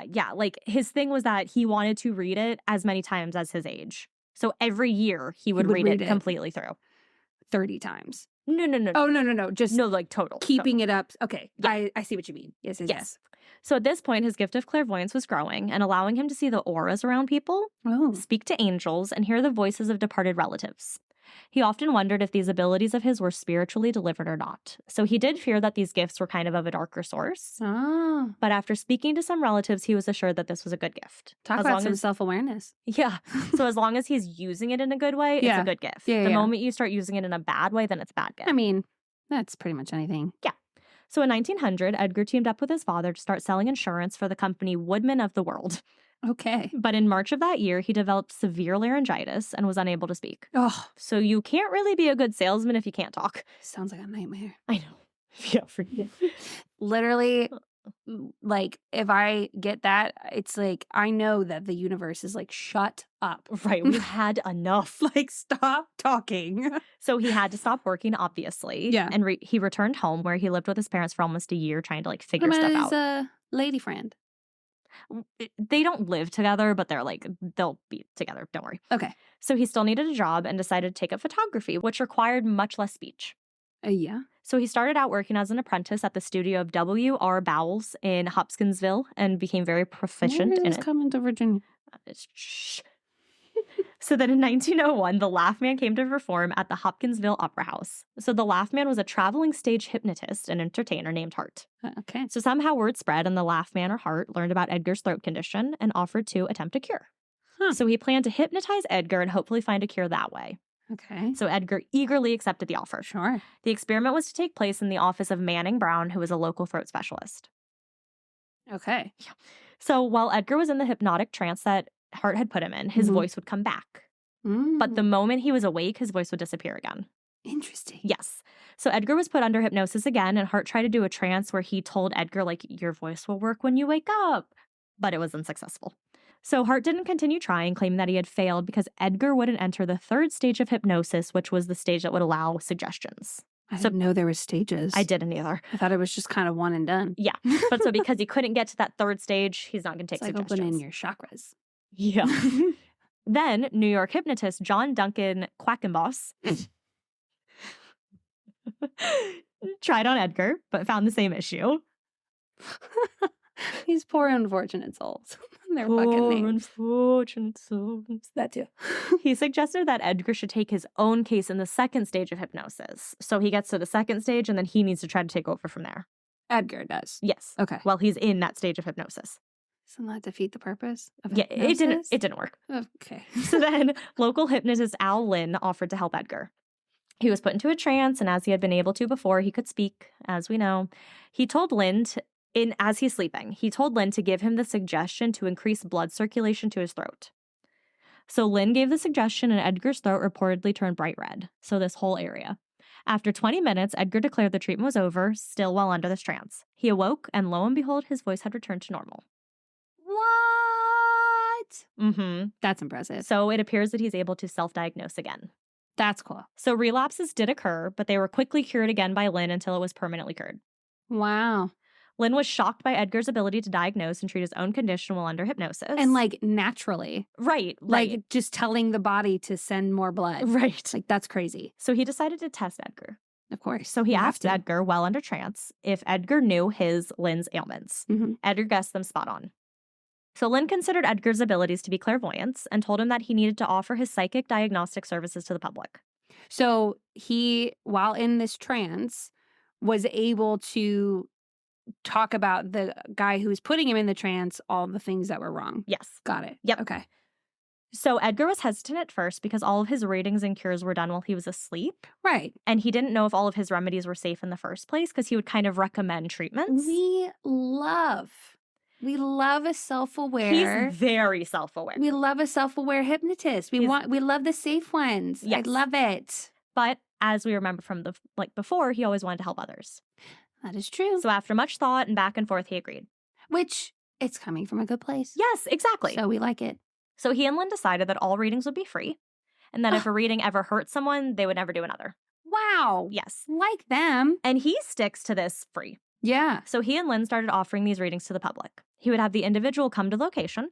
The person would state their name and where they come from.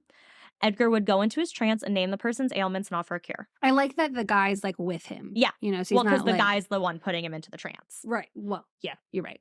So eventually, Edgar got so good that he was just as efficient if someone was in the room as if someone wrote him a letter. Wow. So Edgar claimed that, given the person's name and location, in a letter, he could diagnose the physical and mental conditions of what he called the entity, so the person, Yeah. and provide a remedy. Interesting. But Edgar was always nervous. He often said, quote, one dead patient was all he needed to become a murderer. Oh, I know! baby boy, it's okay. In the summer of 1902, he performed a reading on a 5-year-old girl. She was the daughter of Dr. C.H. Dietrich. Doctors who had worked on the girl had made the determination that she had a fatal brain affliction. While Edgar's diagnosis was different. He found that she had actually suffered a spinal injury. He suggested to readjust her vertebrae. Oh, wow. They did so, and within months, she was fully recovered. Wow. Edgar popped around to different full-time jobs, a lot of the photography stuff, but it was still doing the readings on the side and still not accepting money for them. Love that. So his entire life, he lived kind of right on the brink of poverty. Yeah. Because he never took money. That's... So he would be struggling financially, but still wouldn't take the money. And that's the sign of a genuinely good person. Yes. Despite their struggles, despite the fact that they could if they wanted to. Yes. They're like, no, I'm not going to do this to people. Because he wants to do it to help people. And he's like, I have this gift. I'm going to use my gift. Like, it's just a genuine heart. Yes. So on June 17th, 1903, Edgar and Gertrude got married. Thank God. And she moved to Bowling Green, Kentucky. Oh, I guess, then if you're not married, you can't live together. Yeah. So together they had 3 children, Hugh Lynn, Milton Porter, and Edgar Evans. And I like the Edgar Evans because the Evans was Gertrude's maiden name. Oh, And then that's Edgar. sweet. So he was still doing the You can't readings. name a kid Fortier. No. You can't name them Catterit either. No. You can't. You can't do that. No. So Edgar was still doing the readings, though Gertrude disapproved of them at this point. What? Yeah. Gertrude, get the fuck out of here. So at some point, Lynn revealed what they were doing to the professionals at a boarding house that Edgar had spent time with, or spent time at. This caused the state medical authorities to force him, Lynn, to close his practice. Yeah. And I didn't go into this part much, but Edgar joined a business who wanted to use his readings. He didn't want the money, though. Yeah. As he never wanted money for his readings, never. Yeah. The man he partnered with was named Ketchum. He was only in it for the money. So Sounds Ketchum like would it. take the money on the side and gamble it. And he would even put Edgar into a trance and use his abilities to try to tell him how to gamble so that he could make money. And Edgar doesn't know what he's doing in these trances. He doesn't remember anything when he wakes I up. was so hoping this wouldn't happen to our friend. I know. Nice people get taken advantage of. It's a bummer. At one point, Gertrude got tuberculosis, and the doctors had pretty much given up on her. They said there was nothing they could do for her anymore and to just make her as comfortable as possible until the end. But Edgar's going to come in and save the day.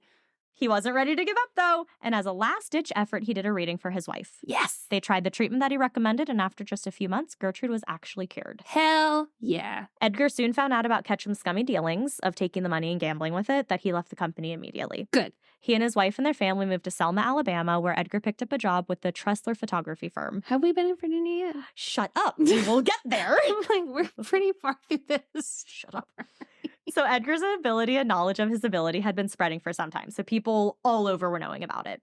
Not only was he able to speak in 14 different languages while in a trance, he could also identify medicines not readily known to the public or medicines that had not been used for a very, very long time. See, when it's stuff like this, and especially when it's coming from a good person too, so you can believe it a little bit more, it's like crap like this, and I'm like, how can you not believe that there's something else out there? It's sketchy when it's like the snake oil salesman and things like that. Absolutely. But this, it sounds legit. There's something. So he could still give his diagnoses and cures, but he was able to start prophesizing. So seeing prophecies. What's the difference between that and clairvoyance? Clairvoyance is like you're kind of hearing things that are happening and you're able to like do things in the moment. Prophesizing is you're seeing things in the future. Okay. Thank you. So things that would happen in the future. Right. And by the time the family was in Alabama in 1912, his fame had increased. He started to ask for donations in a way to support himself and his family so that he could practice his gift full time, as he still wouldn't accept payment for it. That's fair. So he's like, give me donations, but I don't want you to pay me. Right. His wife and eldest son soon learned how to help Edgar when he was in his trances, and his secretary, Gladys Davis, would transcribe his readings. So question, how was he getting into this trances if what's his name was gone? His wife and son learned how to do it. Oh, okay. Yeah. Okay. And his secretary, Gladys, would be the one who wrote down what he was saying. Yeah. So he was a hot commodity. A cotton merchant offered him money if he would give him readings about the cotton market, but Edgar turned the offer down. Others would come to him. See, he's not going to do that sneaky shit. Right. I like it.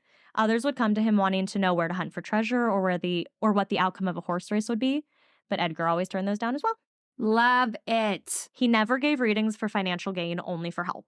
He said he would know if the person was getting the readings done for financial gain if he woke up with a violent headache afterward. Wow. So by now, people all over were coming for Edgar. Sure. A wealthy printer and student of metaphysics named Arthur Lammers was able to get Edgar to do a reading on philosophical subjects in 1923. So Edgar went into his trance and spoke about Lammers' past life and reincarnation, all things that Lammers believed in. But during the time, reincarnation was not an accepted part of Christian doctrine. Right. So when Edgar learned that he spoke of this during his trance, he questioned his stenographer, so the person writing it down. It was unconvinced that he spoke about it because he didn't believe that to be real in the first place. So because he didn't believe in that in general, he doesn't understand why his subconscious higher self would say these things. Interesting. He pretty much validated astrology and reincarnation in his readings. Here was a conversation he had with Lammers. So Edgar said, quote, I said all that? I couldn't have said all that in one reading. Lammers said, no, but you confirmed it. You see, I have been studying metaphysics for years, and I was able by a few questions, by the facts you gave, to check what is right and what is wrong with a whole lot of the stuff I've been reading. The important thing is that the basic system which runs through all the religions is backed up by you. And this is what his stenographer had recorded while he was in this trance. So this is what Edgar said. Quote, in this, you will see the plan of development of those individuals set upon this plane, meaning the ability to enter again into the presence of the Creator and become a full part of the creation. Insofar, love that word, as this entity is concerned, this is the third appearance on this plane, and before this one as the monk. We see glimpses in the life of the entity now as were shown in the monk in this mode of living. The body is only the vehicle ever of that spirit and soul that waft through all times and ever remain the same. So really saying you keep the same soul and spirit, you just go to different bodies. Yeah. Yeah. So again, Edgar didn't really believe this, but Lammers took it as a confirmation of his own strong-held beliefs. Okay, so now we're in Dayton, Ohio. I promise we'll be in Virginia soon. You know what? It's fine. We're on a road trip. Yeah, exactly. So Lammers was still on this whole metaphysical thing and wanted Edgar to come to Dayton, Ohio to help him pursue metaphysical truth via his readings. After a little persuading, Edgar agreed. His wife Gertrude was a bit skeptical, but she was also interested in this new opportunity. So in Dayton, Edgar produced quite a bit of metaphysical information, and each time he tried to make it make sense with his opposing Christian views. Right. Lammers wanted to determine the purpose of Edgar's readings and why they were happening, so he wanted to form an organization that would support the methods. Okay. So Edgar accepted the work and told his family to come join him in Dayton for this whole chapter. They arrived in 1923, and by then, Lammers was struggling financially. So because of this, Edgar decided to go back to doing readings centered around the health and finding remedies for people's ailments, moving away from all the metaphysical stuff. So most of the time, his remedies included things like a different diet, less mental work, more relaxation, maybe a massage here or there. A little common sense. So simple things like that. Yeah. But other times, those remedies included things like electrotherapy and ultraviolet light. Interesting. So I feel like that's like kind of getting a little intense. Yeah. Isn't the ultraviolet light like radiation? Or the sun. Well, right. Yes, I know that. I think so. Or was he just trying to say vitamin D in a fancy way? I'm not sure. The electrotherapy was the one where I'm like, ooh. Yeah. So eventually he was noticed by the American Medical Association. So after this notice, he decided it was time to legitimize his operations with licensed medical practitioners to really be able to prescribe cures and remedies. Oh, I love that. So in 1925, while in a trance, he said that, quote, the voice advised him to move to Virginia Beach. Ah. Enter Virginia. Woo! We got there. So in 1925, his family moved to Virginia Beach, and it is considered his period spent here is when he really matured in his skill. Love that. So at this time, he was working as a professional psychic and had a small staff of employees and volunteers who helped him. His readings were also centered more on the occult with esoteric themes. Love it. So esoteric means it was for a small group of people who have a specialized knowledge or interest in this particular subject. So benefactors came forward wanting to help him and build a whole association and hospital. Oh, wow. But the voice kept insisting it had to happen in Virginia Beach. Okay. A place that didn't work for a number of the benefactors. Okay. Also while here, Gertrude began to conduct the readings, so she was the one putting Edgar into his trances. Morton Blumenthal, who worked at the New York Stock Exchange, became interested in Edgar and offered to finance his vision, so he bought the Cayces a home in Virginia Beach. Oh. On May 6, 1927, the Association of National Investigation built a hospital to study the reading scientifically. So Blumenthal was the president. His brothers and other friends acted as the VPs. Edgar was secretary and treasurer, and Gladys, his old secretary, was the assistant secretary. It seems like a step down for the guy who's doing all the work. Yeah.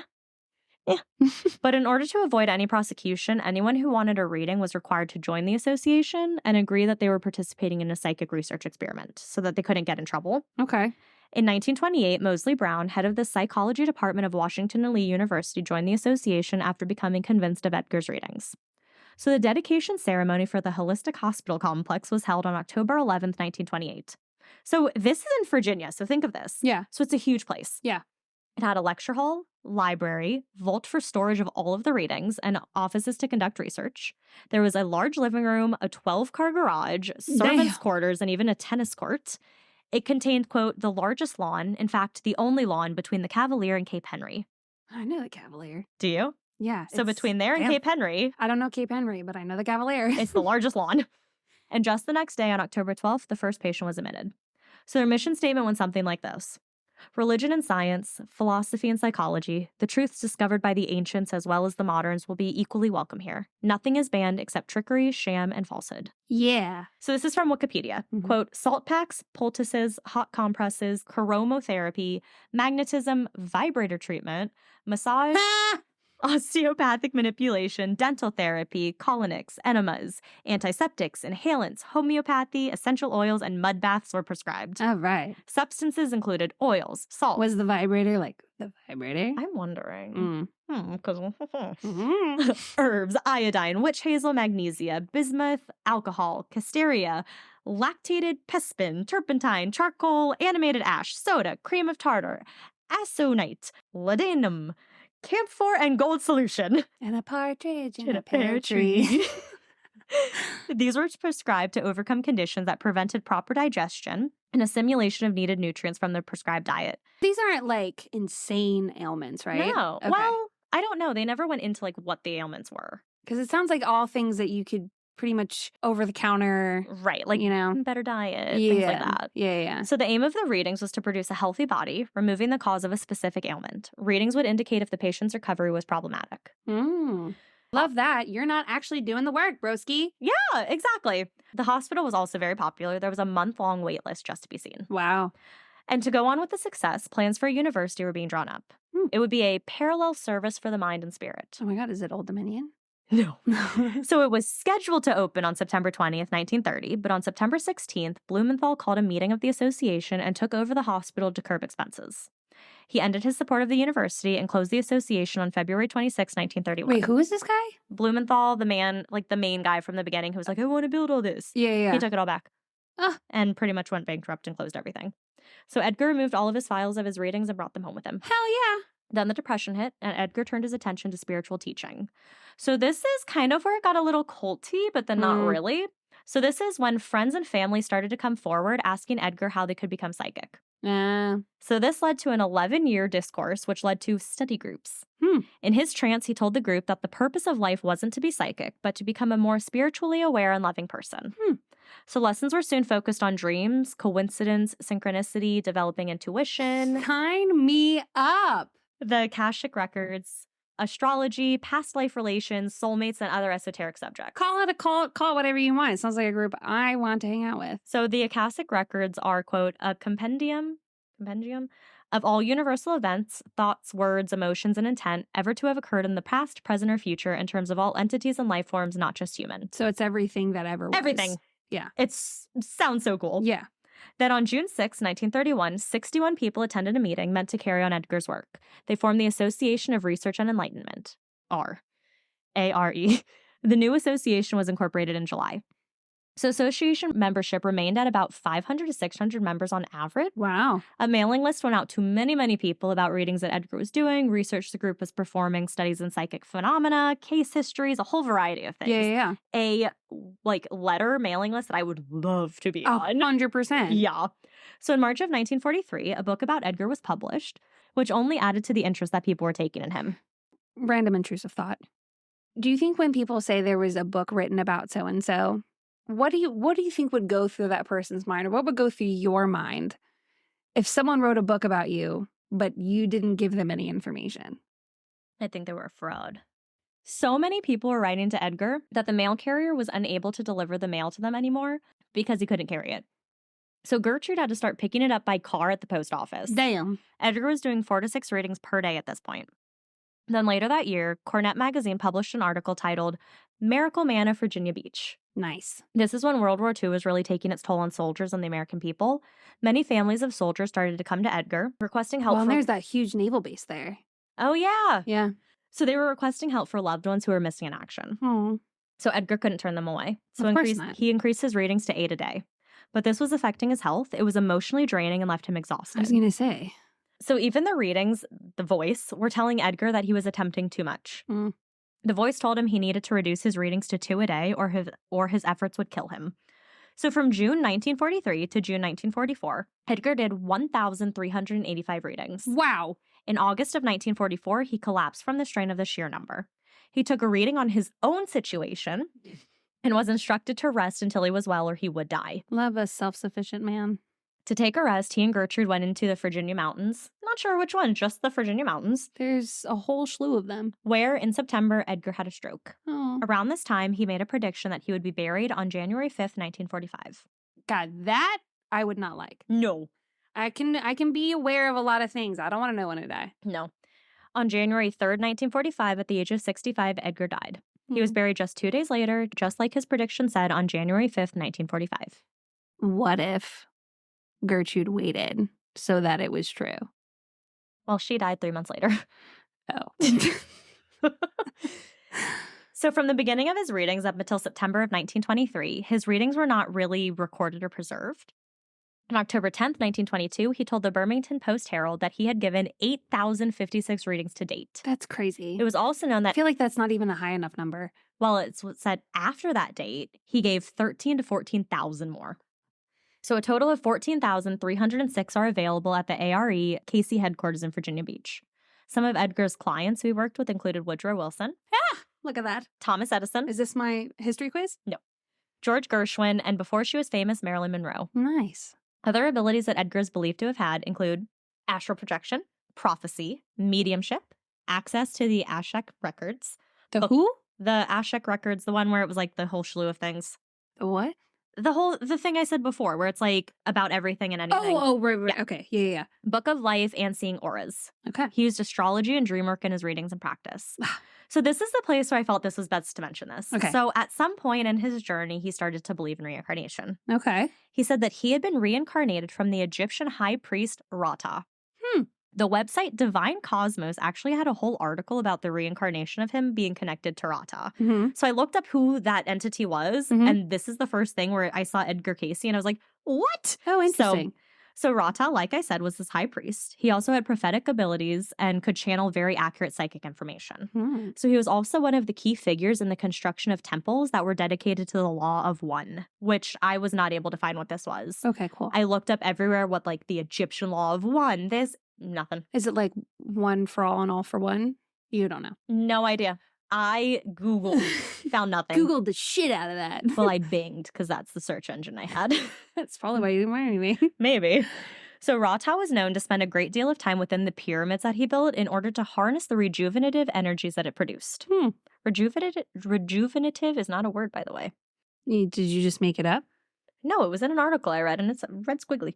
It sounds good. So Edgar believed that Rata was an early reincarnation of him in Egypt in 10,500 BC. Okay. Yes. What are your thoughts? Because how long do you think it is before do you think it's like you die, your soul immediately goes to somebody else? I don't know. Or do you think there's time? I feel like there could be time. It's interesting. Why? What do you think? Do you think the light at the end of the tunnel is you coming out? Because a lot of people think the light at the end of the tunnel is you being birthed. What I wonder, though, because you don't necessarily remember your past lives, if that's why, because it's just so little quick. Kids do, though. Some little kids will talk about their past lives. Yeah, but they're little, so you don't believe them. No, but it's the creepiest thing. Like, I've sure heard stories of, like, this one boy, the one that sticks in my head, is he told his parents about, he was like, I love you being my mom, but I miss my first mom. And the mom was like, I'm your only mom. And he was like, no, like I had another mom, but I died in a fire. And so he described his entire house, the address where he lived, the island. So the family took a road trip there and they went, and he was like, that was my house. And they went up and they found the history of the house. And sure enough, there was a little boy who had died at a very young age in a fire. Okay, so besides that kid. No, there are a lot of stories of little kids, though, who remember like these past lives that they had. Right. No, but majority of people, if the notion of reincarnation is true, don't remember. Yeah. So is it because you pretty much go from one life to another? I have no idea. Because I feel like if there's some time in between, you're like reflecting. The psychic who I went to, she said that I have been on this world. This is my third time. I forget what mine was. This is my third. And she said, I only have one left after this. Well, you don't really know, because by the time the one comes after, you won't even remember that someone told you had one left. I know, but then when I'm in that one and I go to a psychic and they say, this is your fourth life, you're going to have one, like, this is your last life. When do you stop reincarnating? A lot of religions think you stop reincarnating once you kind of reach nirvana and you kind of reach that zen where you're like, you don't have anything left behind in this world. Like, you don't have any, like, unfinished business. The karma. You're where you need to be. You finally have graduated out of having to live. Like, you've learned all you needed to do. You've done all the good you can. What if you you're don't done. believe in that part, but the thought of reincarnation is interesting? And then how do you stop? There's got to be rules and regulations to that, because you can't just be having people popping up all the time. Some people need to be one and done. I do get into a little bit of that in a little bit. When is my history quiz? It's coming up. I'm in the last section, so it's here. So now I wanted to go into some of what people thought, like later thought of Edgar, and what he is, like what he believed, and some of the worldly readings he gave. Okay. So looking back at what he said now, which I will get into, there are some investigators who were kind of skeptical of his gift. So Michael Shermer, who wrote Why People Believe Weird Things in 1997, said, quote, uneducated beyond the 9th grade, Cayce acquired his broad knowledge through vicarious reading, and from this, he wove elaborate tales. Sir, it was the 1800s. Homeboy was a genius for being educated to the 9th grade. Like, goddamn. Cayce was fantasy prone from his youth, often talking with angels and receiving visions of his dead grandfather. And? I know. Magician James Randi said, quote, Cayce was fond of expressions like, I feel that and perhaps, qualifying words used to avoid positive declarations. Well, he was nervous. And he didn't want to kill anyone. Right. Joe Nickel, who I swear we've talked about before, said, quote, although Cayce was never subjected to proper testing, ESP pioneer Joseph D. Rhine of Duke University, who should have been sympathetic to Cayce's claims, was unimpressed. A reading that Cayce gave for Rhine's daughter was notably inaccurate. Frequently, Cayce was even wider off the mark, as when he provided diagnoses for subjects who had died since the letters requesting the readings were sent. I mean, it's like statistically speaking. Right. I'm thinking like you can only hit the mark so many times. Right. You know? As long as you get it most of the time. So science writer Karen Stousnow wrote, quote, the reality is that his cures were hearsay and his treatments were folk remedies that were useless at best and dangerous at worst. Cayce wasn't able to cure his own cousin or his own son who died as a baby. Many of Cayce's readings took place after the patient had already died. So these are the people who are like, no, I don't believe you. His Association of Research and Enlightenment had also been criticized for promoting pseudoscience, though they are still doing what they're doing. So their current mission statement is to create, quote, opportunities for profound personal change in mind, body, and spirit through the wisdom found in the Edgar Cayce material. Here's my thing with that kind of stuff. My first and foremost, I'm going to trust a doctor. Mm-hmm. They're trained. They know what they're doing. But I also understand the people who feel like that they have tried everything or they've been brushed off by doctors. That's when a lot of people came to him as kind of like the last resort. They're like, Right. we've tried everything. Like Please help. there's a bunch of stories like that with like voodoo of like Yeah. people going to these voodoo priest or priestess and being like, I have tried everything with every doctor that I can think of. Mm-hmm. And they work with this person and bada bing, bada boom. Yep. Yeah. They're okay. So the Association for Research and Enlightenment runs centers that promote mind, body, spirit wellness throughout the U.S. All right. Yeah. So now on to his readings and some of the prophecies he has made. Yeah. So in his readings, Edgar talked about the existence of Atlantis. Ooh. He also supported the theory of polygenism.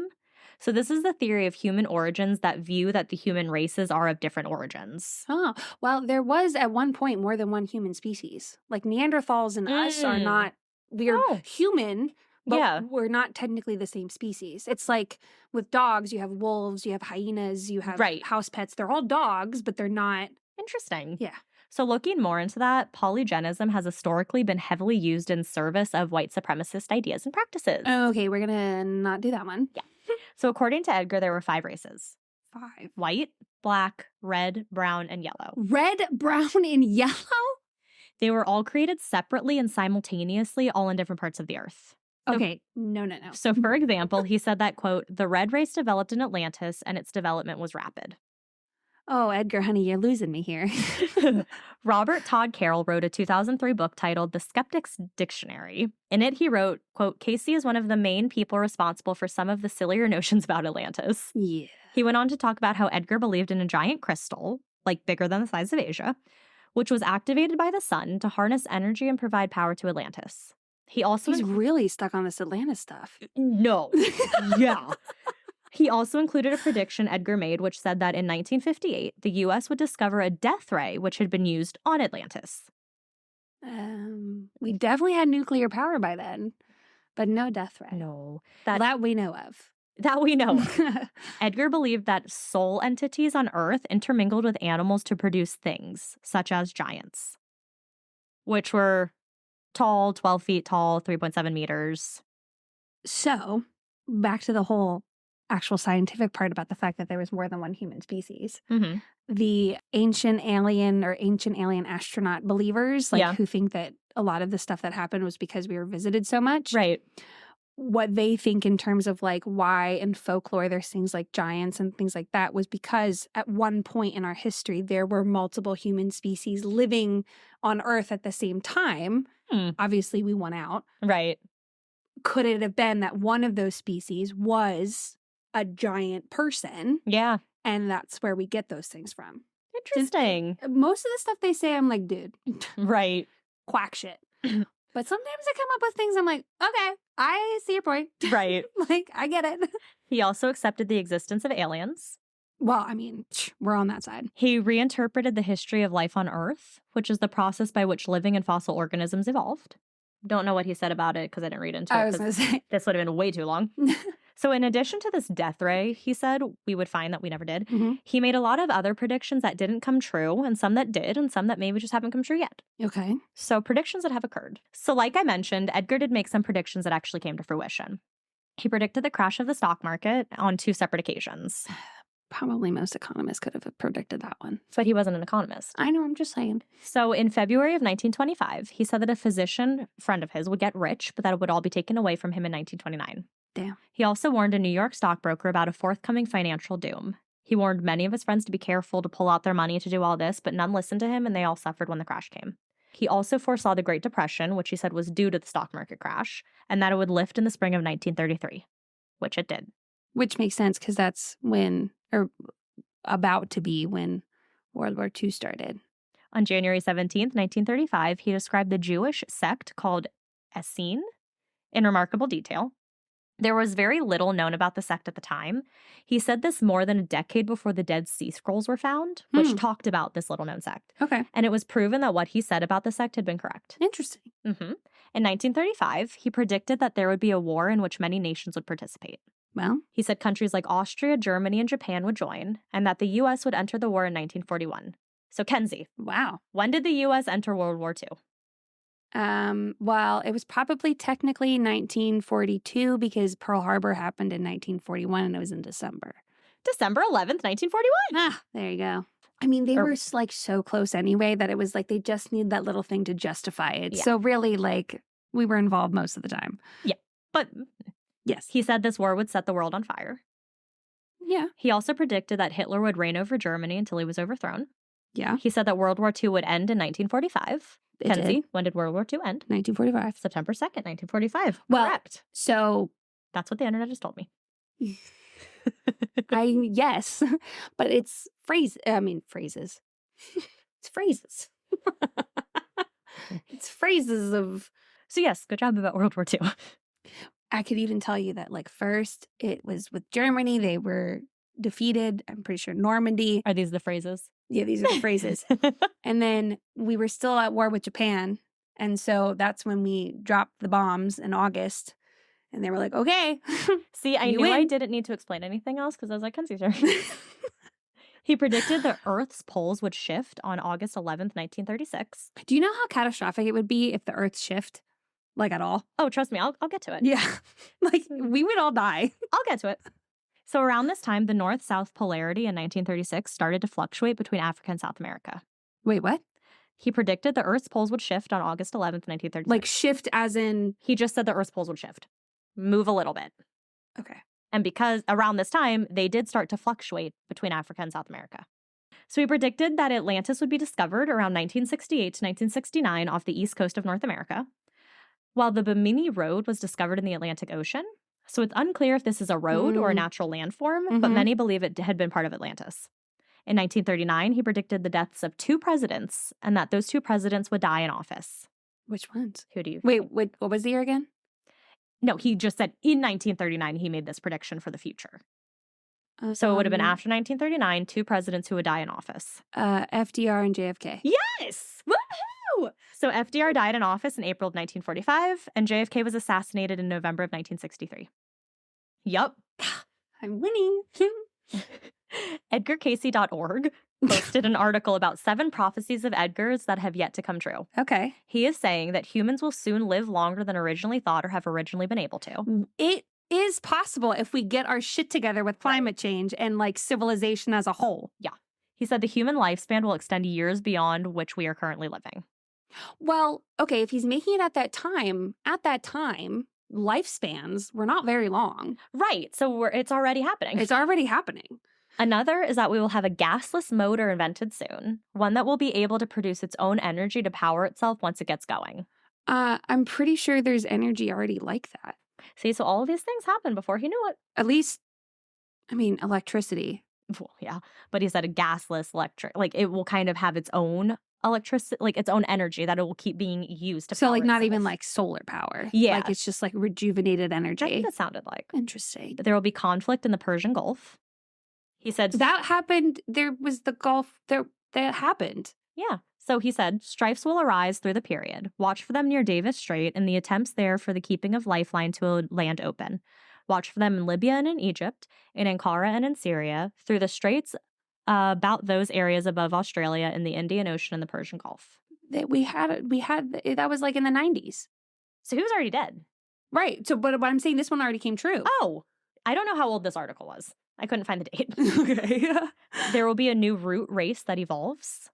Well, National Geographic did say that, like, in a certain amount of time, because of the amount of races that have interracial relationships, that, like, there's going to be this kind of more common darker skin, lighter eyes race of people just because of how many, Right. you know? So this will be an evolutionary occurrence that would mark a new age and a new understanding of our humanity's relationship with God. So in 1932, Edgar suggested during a reading on the Great Pyramid of Egypt that there is an ancient hall of records that would soon be discovered. This time would signify the manifestation of this new level of consciousness. And so he believes that this 5th root race are the indigo children or the star children. Have you heard of that before? I've heard of the star children. Yes. So indigo children are said to be highly intuitive and psychic and possess a deep understanding of the world around them, kind of like old souls and young bodies. Mm-hmm. Star seeds, or star children, are said to be the souls of other star systems who have incarnated on Earth in human bodies. Yes. Girl, my ancient alien people, they told me all about them. I know. I love this stuff. So back to Atlantis for this next one, of course. So apparently Atlantis knew that their civilization was about to be destroyed. Mm-hmm. So they hid identical records of the Atlantean civilization in Bimini in Egypt and in the Yucatan. Edgar believes that this is the Hall of Records that will be found. He said that the sealed room would contain, quote, a record of Atlantis from the beginning of the time when the spirit took form or began the encasements in the land and the developments of the people throughout their sojourn, with the record of their first destruction and the changes that took place in the land. So what I wonder is because a lot of people talk about the Library of Alexandria and the kind of knowledge that it held and the fact that it burned down. And so therefore we don't have that knowledge anymore. Right. And so I wonder, like, you know, there's certain parts of what we know as common science, as common whatever, that people, even in the early 1900s, didn't know about. Right. So did they have this history already of Egypt and of all that, this ancient history and what happened, like Caesar and whatnot, before he made this prediction? Or do they not have the knowledge and he's making this, talking about technically something that's already happened, but he still doesn't have knowledge of it because it's not common. You know what I mean? Yeah. So I'd be interested. So as to where it's located, he said, this in position lies as the sun rises from the waters, the line of the shadow or light falls between the paws of the Sphinx, that the later set of the sentinel or guard, and which may not be entered from the connecting chambers of the Sphinx paw, the right paw, until the time has been fulfilled when the changes must be active in the spheres of man's experience, between then, the Sphinx, and the river. So the Sphinx paws have been extensively searched. I was going to say. And these halls of records have not been found in the those. amount of stuff that has been looked into, especially at that part. Yeah. We would know. They said there's still some like stuff where like it could be in the paw that we just haven't looked at yet. Yeah. He said there may be an opening of these three places where the records are, like where they have become one. The temple of Ilatar will then rise again. Also, there will be the Ilatar. I don't know. Also, there will be the opening of the temple or hall of records in Egypt, and those records that were put into the heart of the Athenian land will also be found there. That have been kept, for those are that of that group. The records are one, is what he's saying about these records. He's losing me with that one a little bit. I know. He predicted that China and its people would do great things. Well, they will soon become the cradle of Christianity. No. And that the application of spiritual principles would become paramount to the Chinese people. He said it would take a long time to manifest, but it was the country's destiny. Edgar spoke of the country having amazing changes that would lead to more democracy and greater religious freedom. Maybe it hasn't happened yet, but that's why this said it hasn't come to it hasn't passed yet. If we're going on like China's like technological advances, yeah, they're pretty great. Religiously? Yeah. One? I mean, dictatorship, communism, maybe. That's what you consider one. Then he spoke on Jesus' second coming. Oh, Lord. So he said, what is meant by the day of the Lord is near at hand? A, that as has been promised through the prophets and the sages of old, the time and half time have been and is being fulfilled to the day and generation, and that soon there will again prepare in the earth that one through whom many will be called to meet those that are preparing their way for his day to the earth. The Lord then will come, even as ye have seen him go. So he's pretty much saying Jesus is coming back. Which they all do. There is one thing that I really hope doesn't happen just for spiteful reasons. Is what Jesus coming back. Like, I am cool with any other religion, their deity coming forward and us being like, damn, we were wrong. And that group being like, told you fuckers that this is what it was. Well, they would take it graciously. I'm sure they would. We cannot have Jesus come because I cannot have them be right. No, because they would not take it graciously. No. And at that point, I would want to go to hell out of spite. But then even, I hate to say it, but a lot of Christians aren't even Christian enough that Jesus wouldn't take them. Right. Yeah. They think that because they go to church, they're Christian. It's like, you have to do the work to be Christian. You can't just claim yourself as that. Like, you have to show that you're doing it. Do the work. Help the needy. Help the poor. Help the homeless. You have to be a good person. Yes. You got to be a good person. Yes. And if more of them were good people, because here's my thing. Here's my argument for them in terms of the contradiction of this book that they so highly believe in. First of all, you have so many different branches of it that have decided, well, I don't like that part of what you're saying, so I'm going to go start something else. Yep. That's number one. Number two, some of these branches are horrendous. Yep. Are polygamists marrying child brides and assaulting children. and using that same Bible to justify those actions. Oh, yeah. And so... But gay marriage. Can't have that. Can't have that. So it's like, because of that, I'm like, you can't convince me that this book has good advice. Because it doesn't. Not when you have people like that. Well, it's because people take it out of context and make it bad. Oh, absolutely. Like, but there's also problematic parts of it. Right. And I get that happens with a lot of religions. Yeah. But that's why it's a belief and not a fact. Yeah. Separation of church and state. Bro, don't even get me started. So he also said that a portion of Europe will change. Japan will eventually go into the sea, and land will appear off the east coast of America. Japan going into the sea might not be far-fetched if we don't do anything about global warming. Right. New York's east coast and New York City itself will disappear after the southern portions of the Carolinas and Georgia disappear. America's west coast. Again, it's an island. It's not far-fetched for it to disappear. A lot of this sounds kind of... Yeah. America's west coast will be destroyed with land disappearing off the coast. Oh my God, it's like that video where California breaks off. California will break off. The Great Lakes will drain into the Gulf of Mexico through the Mississippi River. What? No, but they'll drain. Oh.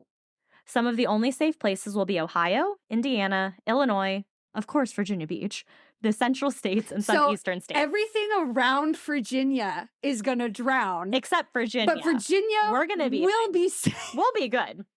And some eastern states. Oh my God. That's so funny. Hawaii can come too. In the 1930s, he predicted that North America would experience existential chaos. Los Angeles, San Francisco will be among those that will be destroyed before New York. I don't know about destroyed, but I definitely could see us going through some existential chaos right now. Yeah. So at some point, the sun will be darkened. This will signify a spiritually awakening event. Is he talking about an eclipse? I don't know. More about Atlantis. He believed it would rise again. A city of gold will be discovered in the Gobi Desert. El Dorado. Complete with a temple that has elevators, electric cars, and magical elements. Lauren's not going. Not great for me. In a prediction he gave in January of 1936, he said that Vesuvius and Pele volcanoes will erupt. Within 3 months, the southern coast of California and the areas between Salt Lake and the southern portions of Nevada can expect to experience a large increase in the number of earthquakes. These earthquakes will be stronger in the southern hemisphere than the northern hemisphere. I don't know how true that is. He predicted that the Soviet Union will become the world's symbol of freedom and hope. Oh, no. That is so wrong. A possible war over the development of world currency will occur. He also said that there will be a new era of peace and enlightenment that follows a tremendous change on Earth. I would love that. I hope that comes true. But if we're going based on what's happening now, I'm sorry, my friend, you are not correct. No. He predicted, like I said, another second coming of Christ that would occur in 1998. Didn't happen. He predicted that What a random year. He predicted that Armageddon would begin in 1999. It would be a spiritual struggle between the higher force of light and the lower forces of darkness for 1,000 years of Earth time. The battle was to... that's what's happening? Why this world is so fucked up now? The battle was to prevent lower afterlife realms from reincarnating on Earth, so only enlightened souls would be allowed to reincarnate. The result will be 1,000 years of building a world of peace and enlightenment. By then, the so-called kingdom of heaven will have been established on Earth. So, kind of to end this, many people predict that the world will end somehow. And people are always trying to figure out how it will happen. Edgar Cayce was no different with making a prediction. Everyone thinks the world is going to end somehow. Yeah. So he said that the world would end from a magnetic polar reversal, where the north and south poles flip, or at least shift. So kind of what you were saying. If that happened, he is right. We would be fucked. But this actually isn't super uncommon. There have been 4 or 5 flips every million years within the past 10 million years. So that sounds like a long time, but in the grand scheme of things, it's not that long. So the most recent one having occurred about 41,000 years ago, which again, kind of recent. Right. That's like right before we showed up. Yeah. So when that happened, Earth's magnetic field lines flowed oppositely for about 440 years. The location of the north and south poles changed for 250 years. And due to that, we do have evidence that there were some weird volcanic activities occurring in Greenland and the Black Sea about 39,400 years ago. So there was also a really big volcanic explosion near Naples that sent ash all the way to central Russia. Yeah, that it covered like the whole thing. That's why we had the Ice Age. Yes. So Forbes claimed that Edgar envisioned a... See, I know old history too, bitch. You do.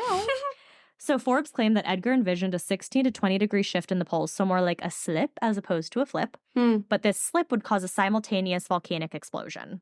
I mean, we have so many volcanoes that everyone is just like, we're waiting. So mainly Mount Etna in Italy and Mount Pelée in Martinique. The volcano would then send floods crashing along coastlines, killing all. A tsunami. Yeah. After the eruptions, people would have approximately 90 days to evacuate the west coast to kind of get away from this huge wave. Oh, thank God. The shifting will also mean that cold climates will become warmer, semi-tropical will become tropical, and with this, new moss, ferns, and foliage will start to grow in places that seem strange and new to us. Global warming? Global warming. Global warming. But the British Geological Survey says that magnetic pole changes won't result in a catastrophic end of the world. Well, then my ancient alien people lied. So to end this, Edgar believed that none of his predictions were set in stone, and that through constant prayer and right thought of consciousness, we can alter the dire future he has seen. Once you know your future, it's automatically altered. Yeah, because, It's automatically altered. So, of course, he's a very conscientious psychic, and I appreciate that. The end. Sorry, that was so much longer than I thought it was going to be, but we also had a lot of... Well, it's okay, because I had to put in my thoughts. No, I know we didn't spend like a ton of time in Virginia, but when I found out he had all of these like psychic things and like prophecies, I was it's our jam. He was the miracle man of Virginia Beach. So there we go. There's our connection to Virginia. We love it. And he has a center in Virginia. Yeah, it's the meat of the story is the meat and bones, like we have said. Right. Is in Virginia. It's in the proper place. Yeah. Thank you. Absolutely. But yeah, I'm like shocked I hadn't heard of him before because that's why I asked you, can you check our notes to see if we've covered him? Because I checked all of our episodes that could have related to him. We never covered him. Right. We got an Edgar Smith. Right. Edgar Allan Poe. Eddie Smith. Edgar Allan Poe. Yeah, so I just like didn't know if we had covered him, and I was like, I could have sworn we've covered prophecies and stuff. Well, the Eddie guys that I covered in I forget what state, they had Yeah. So maybe that's where I was thinking. Edgar, Eddie. I mean, it's a close name. Yeah. But yeah, that's fascinating. Edgar Cayce. It'd be cool to go to the center. I would really be interested. Yeah. That'd be fun. Beach, I mean, if we're going to take your car to go drive on the sand in the Outer Banks, we have to pass Virginia Beach anyway, so we can stop. Right. Check it out. Might as well. And then keep going. Duh. Perfect. Really, you have to pass through Virginia Beach to get there. Oh. Yeah. Nice. Well, then we have our road trip set up for us. Yes. And it's 2 hours from Virginia Beach. No, that's not bad. Not at all. No, we can make that a nice little weekend trip. Well, it's 6 hours from us. So a nice little weekend trip. We drive down there on like a Friday and come back on Sunday. Like Thursday evening. Okay, we drive on Thursday night. And then we come back like Monday morning. Okay. Same page. Yeah. Well, thanks for listening, everyone. We hope you enjoyed our first episode of Me is 30. And if you didn't remember to say happy birthday to Lauren on this past Saturday, it's okay. It happens to the best of us. You still have time for it to be an appropriate amount of time to say happy birthday. Yeah. Make sure you throw belated in there. Yeah. Send us all your scary things to ascarystatepodcast@gmail.com. If you've rated and reviewed us, tell us there as well. We'll send you something. Seriously, ask the people we've already sent things to. So I guess that's all we have. So stay scary. And stay safe.